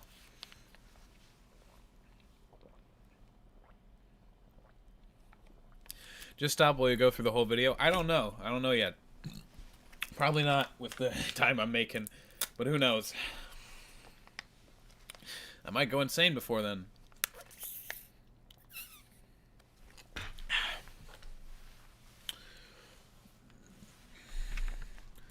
Everyone else's ascent would be by using the upper 6 demon moons as a reference, but even that has some weird skewing. It's stated in the show an upper 6 demon moon has the power of at least 3 pillars, but in the Entertainment District arc, it's also stated that 2 demons representing number 6 have killed their fair share of pillars, the younger sister killing 7 and the brother killing even more. Despite this, the sister is overwhelmed by Inosuke and Zenitsu, who are at the 4th lowest rank. In terms of stated feats versus actual achievements, it doesn't make sense those two could overpower her like they did. Yeah, considering that Daki is considered the weaker ones of the fucking, upper 6? She's still one of the upper 6. On top of that, she's getting tag teamed. Still, by people who are in the 4th lowest rank. It's very obvious there should be a skill difference so large they shouldn't be able to do this. And I know a lot of you nasty motherfuckers gonna take that the wrong way. It's 2 people fighting her. versus her just fighting one Hashira, where she can focus on that one Hashira. No, she has to worry about Inosuke's fucking crazy ass movements, and she has to worry about fucking Zenitsu coming out of nowhere with this fucking Thunder God speed shit.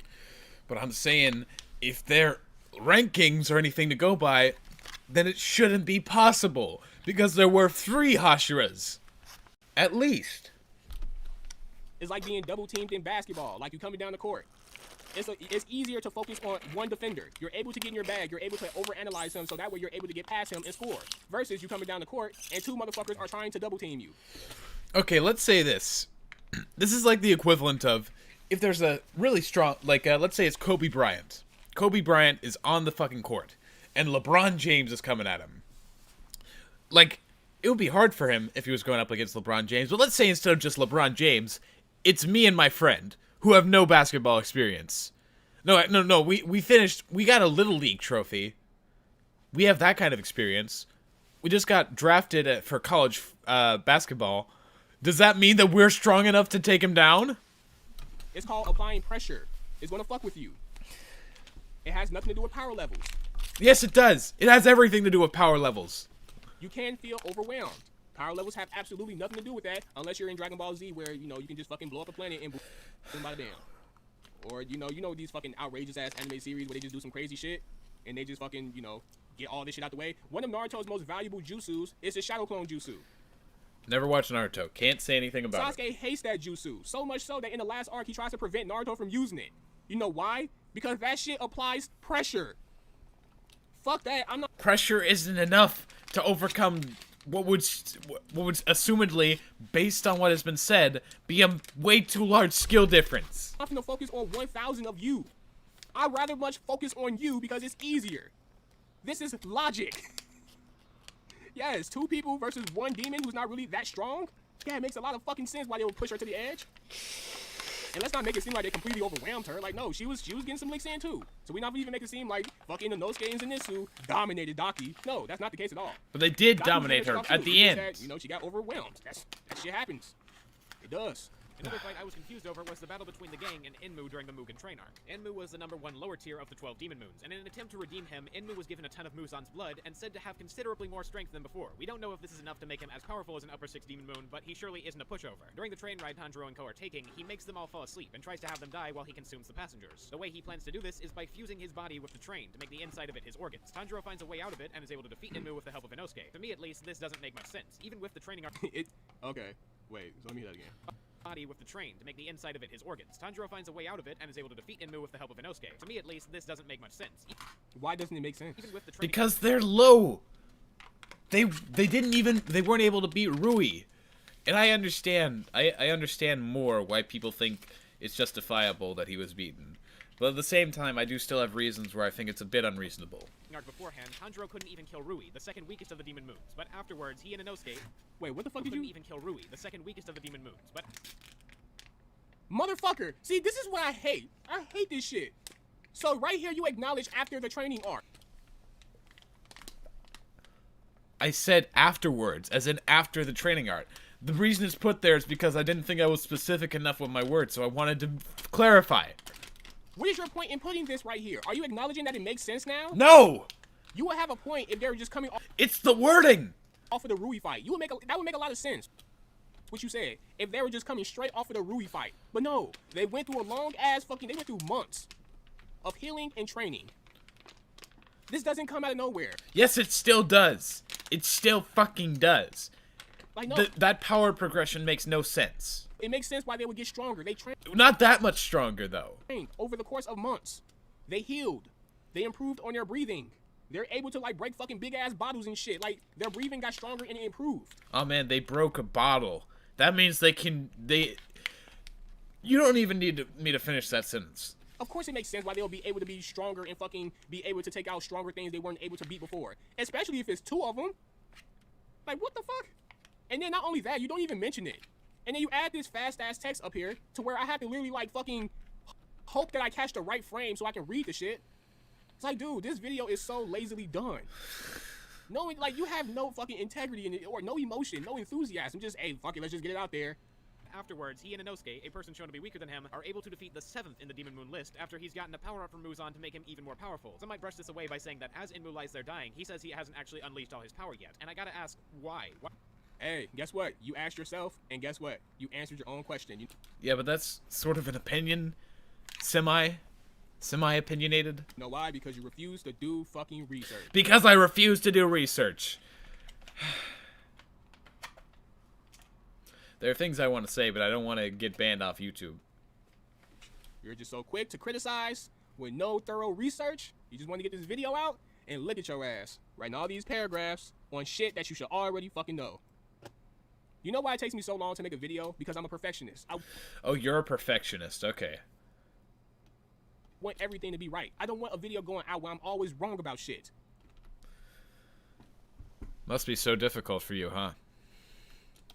I don't put shit out for the sake of putting shit out. When I put shit out, it's because I'm proud of that work. Even though some of it might age badly, but in that moment, I'm putting it out because I'm proud of it. Do you think I'm not proud? Because I made a few minor mistakes? I'm not just throwing shit out there. When you I mean, you're throwing shit at a wall, that's for sure. put some shit out there that you're proud about, you look forward to the comment section. I'm always happy to read the comment section because I knew I put out a banger. Or at least I think I put out a banger. I put in mad blood, sweat, and tears in my videos. And I don't? Take me days and research. Yes. You, sir, you just speed read Demon Slayer. Let's keep it a buck. And you speed watch Demon Slayer the anime. This is exactly what you did. Your whole experience when reading and watching Demon Slayer, this was you the whole time. You know, animes, they have this thing now called playback speed, where you can just speed shit up.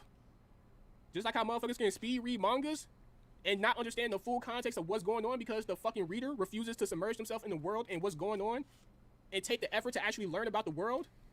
No, you don't do that for Demon Slayer, but you do that for One Piece. You do that for Full Metal Alchemist. You damn sure do that for Hunter x Hunter. But Demon Slayer, nah, I don't really care about the series to do that much research, even if it might answer some of the questions that I have.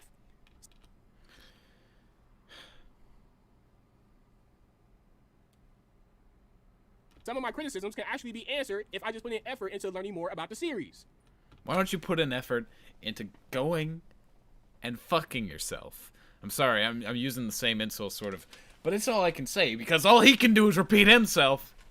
I think I should get a pass to do it once. Like, bro. Just stop. If he knows that he must be able to see you check your closet. This is clown shit. But I'm not surprised because the whole time you was watching the Demon Slayer anime, this is what you was doing. Bro, you don't know me. You don't know shit about me. Don't act like you fucking know me. Just sped that shit up. This is how you read Demon Slayer. You sped it up. How did I speed up reading? How can you speed run reading? See, that's what you done. And this is why you have so much shit wrong in this video. This is why So much!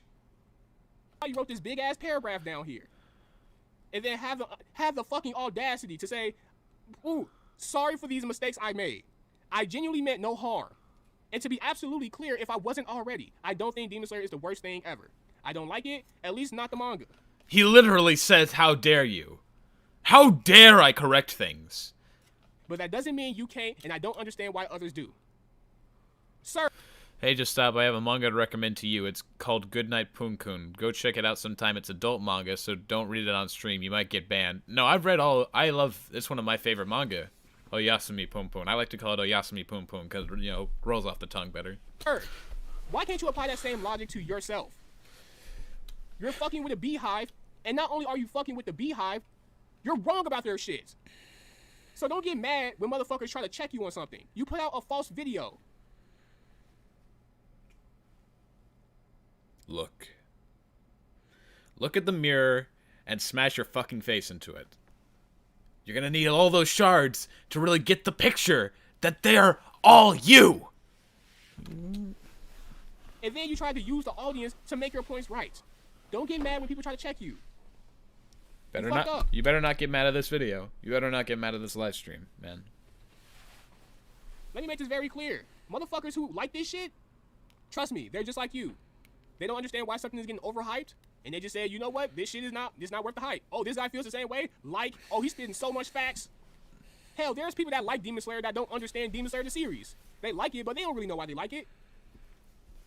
Yes, and I'm not one of those people who likes to just like something without understanding why I like it. People say they don't like stuff, but they don't really know why they don't like stuff. People would sit here and say, oh, I don't like Demon Slayer because it's basic. But then go over and watch Fairy Tail. Oh, Tanjiro is such a one-dimensional character, he doesn't develop that much in the story. But then go over to One Piece and praise Luffy's character. Luffy's not a one-dimensional character, though. Sure, he's a static character. He doesn't change much throughout the series, but that's not the point. He is a very strong character. And strong emotionally, I mean. Like, he has a very big personality. He has a strong personality. He bounces off well with all the characters. He has been developed very thoroughly throughout the series. The point of this character isn't about development. Oh, the power systems in One Piece, or not One Piece, the power system in fucking Demon Slayer is so flawed. But then go over to One Piece and call Oda Goda. Like, y'all seen Gear 5. We seen that. We know about Haki. We know how power system is a one-dimensional character. He doesn't develop thought. But then go over to One Piece and praise Luffy's character. Oh, the power systems in One Piece, or not One Piece, the power system in fucking Demon Slayer is so flawed. But then go over to One Piece. One Piece has a great power system, though. And call it's very good at power scaling. Oda Goda. Like, y'all seen Gear 5. We seen that. What's wrong with Gear 5? We know about Haki. Haki's a good... What's wrong with Haki? We know how much Haki fucks up the series of One Piece. No, it doesn't. You're telling me fucking Rob Lucci should not have... You're telling me Rob Lucci should have never had fucking Haki at that moment? He worked for the fucking government. Of course he should have known about Haki.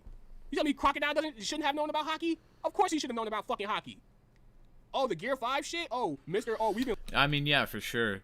Haki was definitely something that was added later on in the series rather than something that was built up from the beginning, but that doesn't ruin everything about it.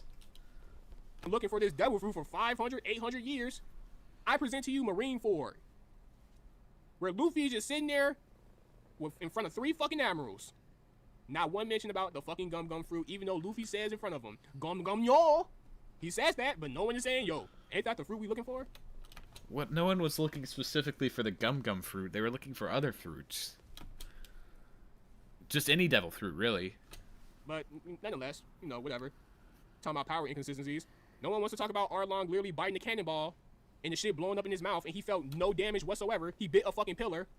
But then, the minute he bites Luffy, oh yeah, and all of a sudden, he can't bite through shit no more. Wait. He doesn't just bite through...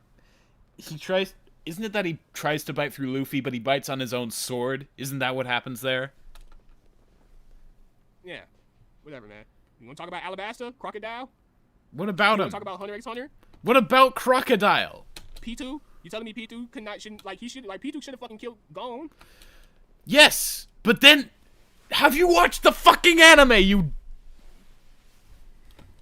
Hell, fucking, it's mad times Gon should have died in fucking Hunter x Hunter and Killua. Like, let's not talk about power systems, bro. Especially You're not even explaining shit. when the ones you're praising have power issues. You're not saying why! You're just saying they exist and assuming I know why they're bad.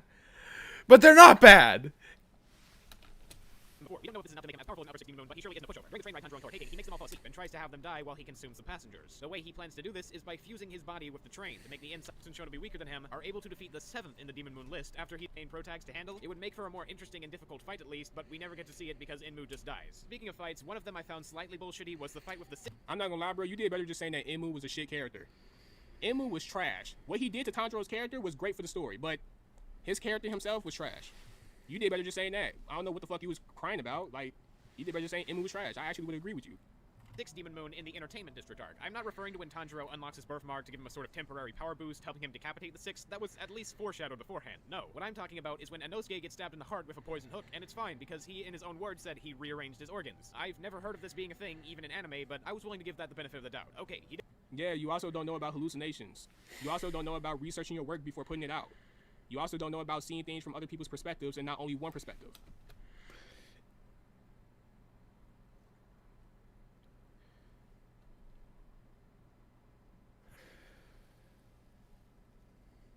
So when are we going to meet the maid that takes care of you? Because I swear, if you were left alone for fucking 15 minutes, I swear you'd fucking swallow your own tongue and choke to death on it.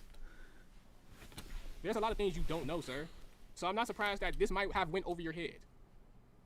To be honest, I would go as far as to say I wouldn't be surprised if you didn't know that straight. Hell, I know this is gonna be Not even explaining it. Not even explaining it. answered at some point later on in the video. I know this is I'm gonna talk about this later on in the video, but fuck it. Why not bring it up now? Sir, I would not have been surprised if you didn't know. Where the fuck is this shit at? Right here. I wouldn't be surprised if you didn't know that you can actually breathe underwater using air bubbles.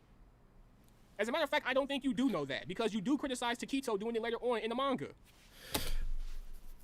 That's not what I criticize it for. We'll get to that. We might get to that. But, okay, so basically, I'll just say, there's a demon moon that can put this one Hashira, one of the pillars, one of the strongest of the demon slayers, into this vase of water. And it is so strong. It's strong enough so that he can poke his sword. He can jab his sword at it and he can't get through. And a kid from the outside, he tries to stab it with a knife. The knife breaks off. But then the kid, he blows bubbles into the water, and that gives the fucking Hashira some breath so that he can finish it. How did he break the surface tension when a knife couldn't? That's what I was saying. There's a lot of shit you don't know that you should know because it's learned in school. It's taught in school. As a matter of fact, it's not even that hard to fucking find. You know, there's a good old saying by Mark Twain. Don't ever argue with idiots, because if you do, they'll bring you down to their level and then beat you at their own game. Just search this shit up.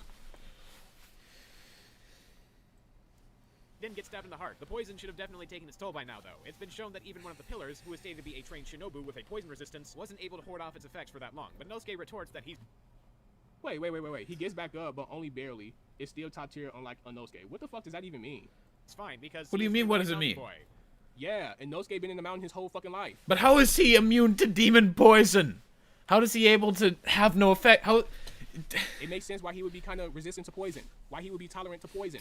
But it's this stuff that takes down the fucking Hashiras who are trained shinobu, a trained ninja, a person who is specifically taught to be able to withstand poison.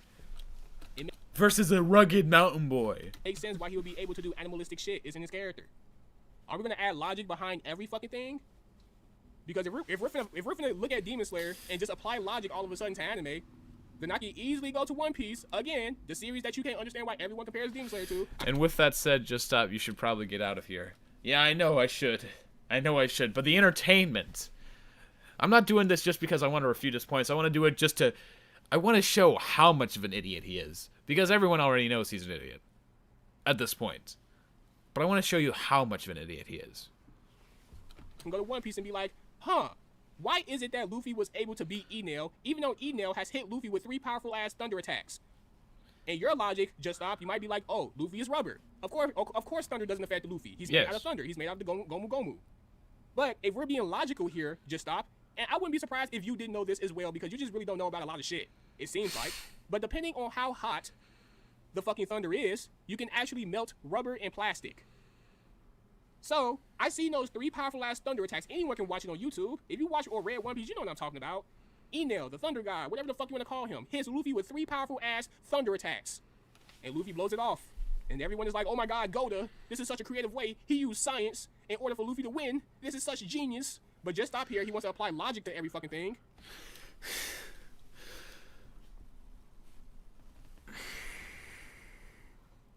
Jesus fucking Christ. Logically, Luffy should have fucking died. It should have melted him. Rubber can melt with thunder, depending on how hot it was. And considering that Enel was able to fucking blow a hole on the mountain, yeah, it's not far-fetched to believe that he should have melted Luffy. But hey. Maybe that's true. I don't know. I don't know fucking thunder.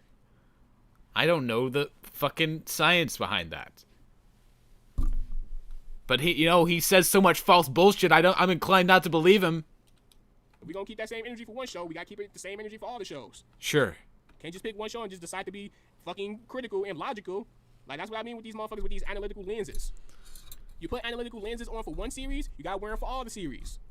How many subs does this man have? He has, let's see here. 3.73k subs. I I don't know what that has to do with the situation at all. Does living up in the mountain your whole life make you more resistant to poison? I don't know. He still How you don't know that? That's basic. Who doesn't know that? What do you mean? Who doesn't know that?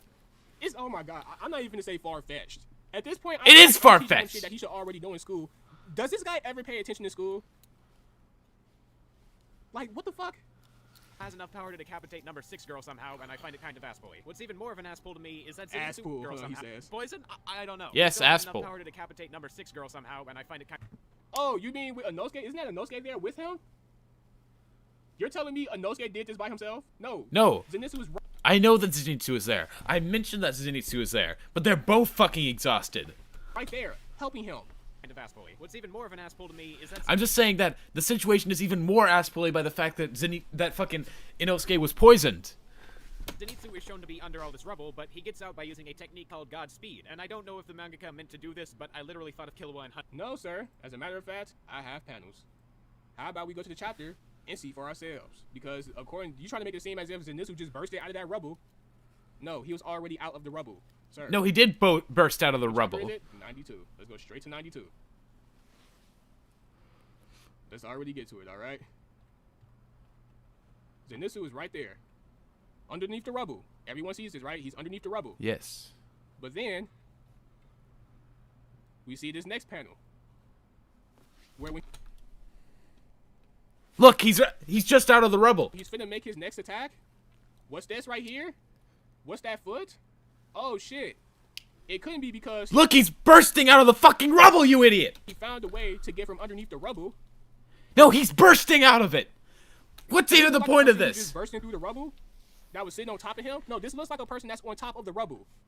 I mean, literally in the last chapter, Daki's brother even hints towards it. He says that, yeah, the yellow-haired kid is buried underneath rubble and suffering. I'll leave him to die alone. He's wiggling like a worm. It's pathetic.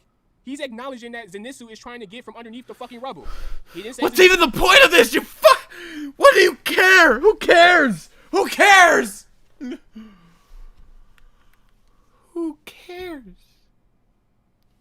he was unconscious. He didn't say that. No. He didn't say that. Literally the next panel, like next chapter.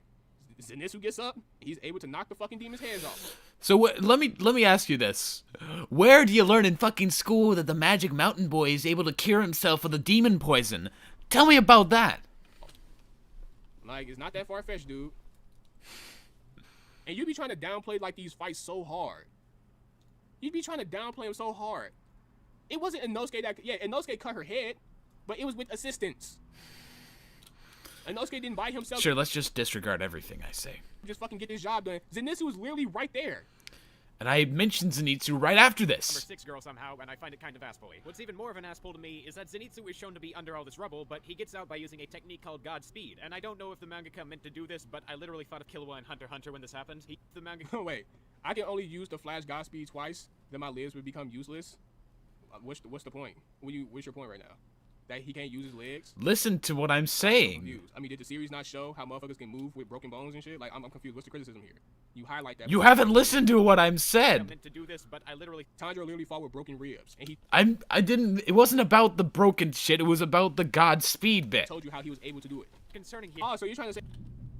thought of Killua and Hunter x Hunter when this happened. He uses lightning for his nen and has an ability called Godspeed with a similar effect to Zenitsu. It could just be a coincidence, but I thought I'd point it out anyway. What's more concerning here... Oh, so you're trying to say that he took Godspeed from Hunter x Hunter? Like, No, I'm just saying it's an Wait, what does that interesting have to do with anything? coincidence. here is that Zenitsu just happened to have training in your steel... never seen before. Maybe he learned it in the 3 months that randomly passed after the Mugen train arc, but you know, who knows? No, they're telling you. Motherfucker, you would show the panel and then you would still question shit. But we didn't see how he learned that. It just says that he learned it. This is the But it doesn't actually say that he learned it in the training arc. It just says, panel of them training and you're still questioning how he learned the move? yes, because we don't see how he learned the fucking move. We just see him train. We don't know if he learned it during that time. We don't know. We don't know. Bro, this is an example of someone with poor reading comprehension. You want to talk about poor reading comprehension? You probably can't fucking read. This motherfucker could be taking a test and the question can be, what's 1 + 1? And he'll be looking at that shit like, oh my god, That's not even words. That's numbers, you idiot. shit, this is so fucking hard. Even though 5 fucking hours before the test, he was You probably confused 3 and E. what does this say? It says E times E. What does that mean? Was studying, and he read the book where it said 1 + 1 = 2. But then he'll come to school and take the test and be like, oh my God, 1 + 1. Oh my God, it's not like I didn't study this shit earlier, but oh my God. You should know this. You know why? Because you studied.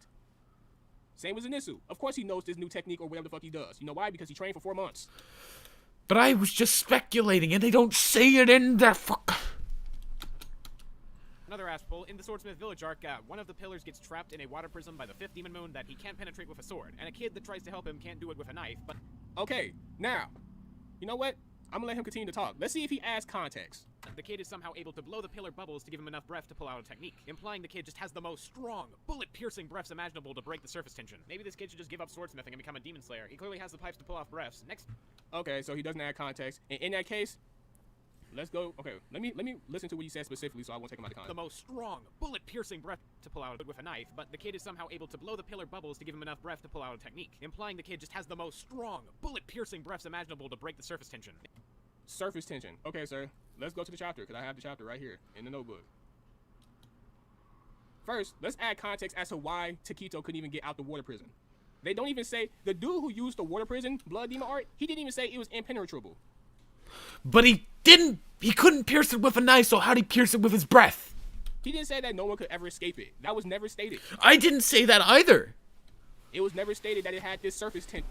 People watching the stream, or not stream. Able to break the surface tension. Surface tension. Okay, gotcha. Okay, surface tension. Where does it mention anything about, yeah, the surface tension, you know, this is... You don't need to have it mention that. It's visually shown. Ah! So strong. No. The person who used the Blood Demon art, he used it for a specific reason. Say anything about the... I'm just skipping. I'm just skipping. Fuck you. Fuck you. Fuck you. Fuck you. It's shipped. You dumbass motherfucker. Guess what? And also in mind, keep this on. This is he said. Hold on, let me see. With the amount of air remaining in my lungs, I still can manage to get off one attack. The one attack didn't work. Missed form, first form. He couldn't break the surface tension. He used the first form attack, piercing. The guy can touch it and he feels the texture of it. Right here.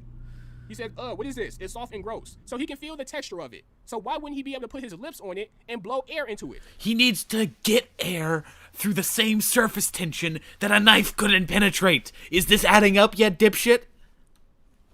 It's water. When has water ever been so fucking hard to... I don't know. When has water been so hard that you can't pierce it with a knife? Into? He can feel the texture, but he can't blow bubbles in it. Breathe underwater using... Luffy was sins. No, that was... Tanjiro isn't able to win, even with Gyu's help, and only survives because Tanjiro's face kind of reminded the demon of some people from his past that I don't really care about, and then the demon just kind of decides to let himself die because...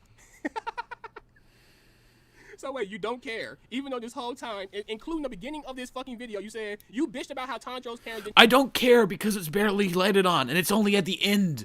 We should have known about it before then. That's one of the things that I fucking hate about the backstories. They're only ever explained it at the end, rather than being gradually shown to us to make us feel for the characters before they die. Make it seem like it's natural instead of a forced emotional reaction so that you just feel good for this mass murderer at the very end because they have a sad backstory. That's what I fucking hate. Didn't have any... You just don't... Oh, then it's something here now. Skipping. What I want to mention is how in the fight with number 3, Tanjiro... It was an ass pool. Nah, fam. Because a time someone else's in doesn't mean shit to me. Because... Oh, and he's bringing up the comments saying that I don't do research on anything. He was wrong about... God. Oh, yeah, about his... Let me for my fuck-ups. No, dude. Guess what? When you make videos like this, you lose integrity. Like, this is my first time actually... What? No, probably my second time actually seeing one of your videos. But, like, from your fairy tale video, I was already kind of shaky of you. But this shit? Bro, come on now. Come on now. Like, you can do better than this, my guy. I hope you commit seppuku. Honorary seppuku. Just do that. Then you can, you know, cleanse yourself of all the sins made by making this video. This video is the epitome of fucking inconsistencies. It's the epitome of fucking effortless bullshit. Look at your fucking self. When you make a YouTube channel, this is what you don't want to be. Someone who just wants to push shit out for the sake of getting some shit out. Fuck if you're wrong or not. Fuck if you have mad issues with your video. No, this guy doesn't care. He just wants the shit to be out so he can pay bills with AdSense. You'll come to know very well if you watch the anime or read the manga long enough. Which is not an issue whatsoever. Look, go ahead and get your money. I don't give a fuck. Like, obviously I make YouTube videos for money as well, but... Didn't he As a matter of wait, didn't he say in the chat that he doesn't do it for money, but he just said he does it for money? Put videos out that you enjoy making, even if the videos are trash or whatever the fuck, or not videos are trash, even if the series you're covering is trash, actually give reasons on why it's trash, opposed to you just saying, you know what, this happens, and I don't care. Like, I don't like My Dress Up Darling, but I still made the video, and guess what? It was a funny-ass video. I didn't really like Tokyo Revengers, but guess what? Just stop. You don't care about the human that died 40 years ago and then became a complete different being at a literal murder? Should we care about the person that we didn't know as the demon? Yeah. Honestly, that's what I'm saying. Honestly, I don't mind the backstories. Most of them were just little kids who got death a horrible hand in life. But a lot of them aren't, though. A lot of them aren't. Rui is. A lot of them aren't. Number 1 isn't, but number 1's like one of the only good ones. Number 2's never given a backstory. Number 5's never given a backstory. Number 6 is given a backstory, but number 6, they're terrible, and they do terrible shit. So, same thing is true of number 5. I mean, lower number 5, but you get what I'm saying. Enmu's never given a backstory either. I made Tokyo Revengers video, and it was funny as hell. As a matter of fact, someone asked me the other day, what was my favorite video that I ever made? That Tokyo Revengers video and that My Dress Up Darling video might be 2 of my favorite videos that I ever made. You know what? I'm not going to watch them. I'm never watching anything from you again. Ever. Ever. Why? Because my enthusiasm is oozing out that shit. My personality is oozing out that. I'm cracking jokes and shit. I'm super authentic. I even give reactions to specific scenes and shit. That's a person who cares. That's a person who gives a fuck. I'm not just saying this shit is trash just to say it's trash. No, I'm giving reasons. I'm showing panels. I'm doing everything while being funny. You know why? Because I care. Even if I'm criticizing something, I care. Even though I don't like My Dress Up Darling, I still cared enough to make a video about it. Oh. So you didn't like My Dress Up Darling and you made a video on it. You know, My Dress Up Darling's a pretty popular series. You were just doing it for the ad revenue, you know? Because I knew I can be funny with it. And also, if you don't like, don't watch. This shit right here is not that at all. You're just putting some shit out just to have some shit out, bro. And it's fucking sad. Is that the mangaka has a love, an almost unhealthy obsession with giving every single character in the story a backstory, including the demons. When we get the backstories of the demons, it tends to be at the very end as they are dying, and I think the idea of flashbacks in general of the series is somewhat mistreated. Flashbacks are usually supposed to be given to characters so we get a better understanding of them as we get to go along with their story, and see what makes them the way that they are. No. The whole Number 2 was given a backstory, but it's not sympathetic. Maybe it was number 3. I don't think number 3 is given a backstory. point of flashbacks and Demon Slayers is not, it's part of it is to give out a more fleshed out version of the characters, but it's also supposed to give them a reason as to what put them in this position today. Why are they here? Why they are who they are? For the most part, we got that for almost every single Hashira. No, all of the Hashiras we got that with. I'm not gonna say all the demons. As a matter of fact, they do it with the demons, except the ones that are like completely vile, because the message that this series is trying to drive ultimately is that demons aren't just demons, that demons in most cases, And they do it badly. They do it poorly. like, some people are a victim of circumstances. Some people don't want to be demons, but they have no choice because they were And then they go on to be completely different people who kill hundreds. And I lose sympathy for them because of that. dealt a shitty hand. There's many instances in Demon Slayer where people are just mad that they have to follow the rules of being a demon, that they have to just go with the program. And there are others that don't. Lots of others that don't. Most of them that don't. Most of them are just fucking terrible. A lot of them are. And then they get the backstory at the end that's like, oh, I feel sorry for you now. I'm so sorry. I'm so sorry that I ever disliked you. Let me show you some instances. I can go to the Rui arc too far ahead to prove my point. Yeah, Actually, Rui arc is bad. Rui is the prime example of being terrible. I already know the Rui arc. I don't care. I know. I fucking know. You think I don't know? Right as they lose, their backstory. to do. They only eat people because they have to, not because they want to. Yes, those were forced by Rui. Rui is one of the fucking worst of them. And then he's given a backstory and we're supposed to feel bad for him that he's dying. I think I'm stretching this shit way too long. I The got same all this thing shit can to be go. employed with antagonists, but most of the time you don't often see their backstory right as they lose or die. Imagine if a character like Gentle Criminal in My Hero Academia only had his backstory and relationship with his sidekick La Brava explained in the moment Deku finishes him off. When backstories are given to characters right as they lose, it's almost always because this character is going to come back into the picture at some point as a plot-relevant element of a future arc. One example of this I can think of is Ultir and Fairy Tail. So in other words, you want Demon Slayer to be a stereotypical Shonen Jump show. No, I wanted to better implement the tropes that it's using. Because you showed the instance in My Hero and then you went straight to fucking Fairy Tail. It's funny that you use 2 shitty ass series as an example. You use My Hero Academia and fucking Fairy Tail to prove your point. 2 shitty ass shows, shitty ass series, with bad writing inconsistencies and all types of shit. You use these 2 shows as an example. She reminisces on her past. Even if the shows are bad, even if they are bad, I don't think they're bad. But even if they are bad, that doesn't discredit the fucking points that I'm trying to make. the specific things I'm talking about are still valid, showing how she got where she is right as she loses. even if you think the show is shitty. And would you look at that, she becomes a very plot-relevant character in the arc right after that. The difference with Demon Slayer being we know the character is never going to be plot-relevant again because they'll be dead forever. So why are you showing me their backstory now that it's kind of pointless? I'll show you why, sir. Let me show. They're showing shit there. Fuck you, fuck you, fuck you, fuck you, fuck you, fuck you, fuck you, fuck you, fuck you. I don't care. I know what you're gonna say. Fuck you. The demon sister. So Probably been more impactful. Rui is maybe one of the worst examples here. He goes through his entire arc being abusive to his pretend family and killing tons and tons of demon slayers only for us to get his little backstory where he killed his parents as he's lying there dying. It would have probably been more impactful to have Rui have small flashes of his past family. Wait. Probably look abusive to his pretend family and killing tons and tons of demon slayers only for us to get his little backstory where he killed his parents as he's lying there dying. It would have probably been more impactful to have Rui have small flashes of his past family while fighting Tanjiro and Nezuko, or even better yet, have him remember it while he's onlooking his other pretend family going up against them. And maybe in the moment where he sees the two show a lot of love for each other, he gets his full memory back, but doesn't know how to cope, so he lashes out and tries to take Nezuko so he can still have that familial bond he lost. in the end, it's already presented of his like his flashback is already presented. It's not presented till the end, They can do it your way, but they also can do the way that they've done it. which is worse. That's the way I'm mentioning it.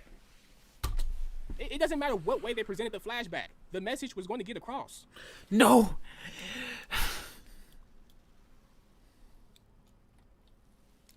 How they did it was not wrong, because in the end, it's like, oh shit. I'm saying it's less impactful. Like, that's why he was being abusive to that family. This is why he was so abusive. And it's still bad. It's badly executed. It's badly done. We still get the answer. It doesn't matter how we get it. We still get the answer. It's not just about the answer. It's how you get to the answer. It's about how the answer is presented. It's about why, when. These are all important factors. The way Demon Slayer set it up, it still made people ask the question, why is he so abusive? Oh shit, this is not his real family? It's making us ask more and more questions until eventually they answer it. They answer it with his flashback. Yes, but they could have been more. They could have done more for it. Much more. Oh, it looks like he stopped streaming. Guess Triggered Senpai stopped streaming. Wonder what he's up to now.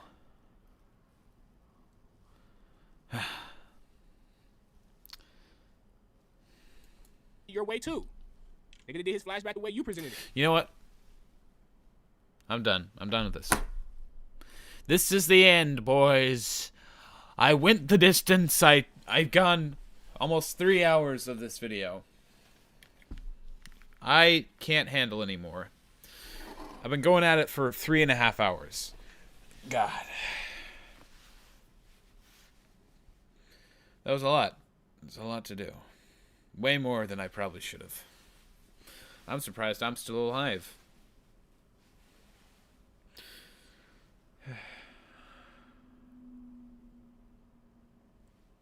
Just gonna bask for a second.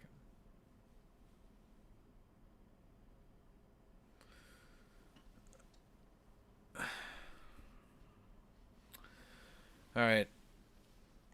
I'm just gonna take a bath. I'm just gonna take a bath, cleanse myself, you know, purify my soul. Just get it done. I'm not going any further with this video. It's just going to be the same thing over and over. I've already gone 3 hours. Will you make streams like that? I don't know. Depends on if people are going to keep making videos on me. That could be interesting. Could be better than this. Could actually have any good points. My voice is kind of strained because of all the yelling and such. Good stream. Triggered does that to your mind. Proud of you for doing so much. Thanks. This dude is probably going to say, he didn't watch the whole video, therefore his response is invalid. Wouldn't put it past him. Put cucumber on your eyes, the whole 9 yards. I'm looking at his videos, and they all say everything sucks. How the fuck does this man go off talking about integrity? I'm going to eat something, then sleep. I just came from a long interview at a job I love. Why does a trope have to be a bad thing that can be used as writing techniques? It's only started bad because of the writer. Bro, I thought Triggered meant like a YouTuber. Like, I completely forgot that Trigger was the animation studio. No. We're talking about the YouTuber Triggered. Triggered Senpai.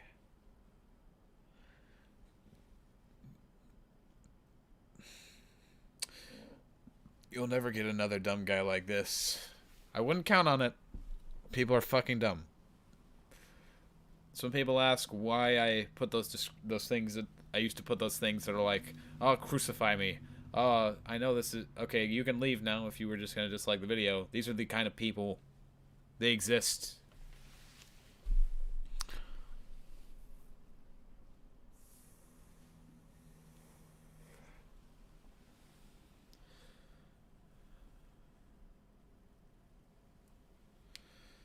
I think that's a good amount of entertainment.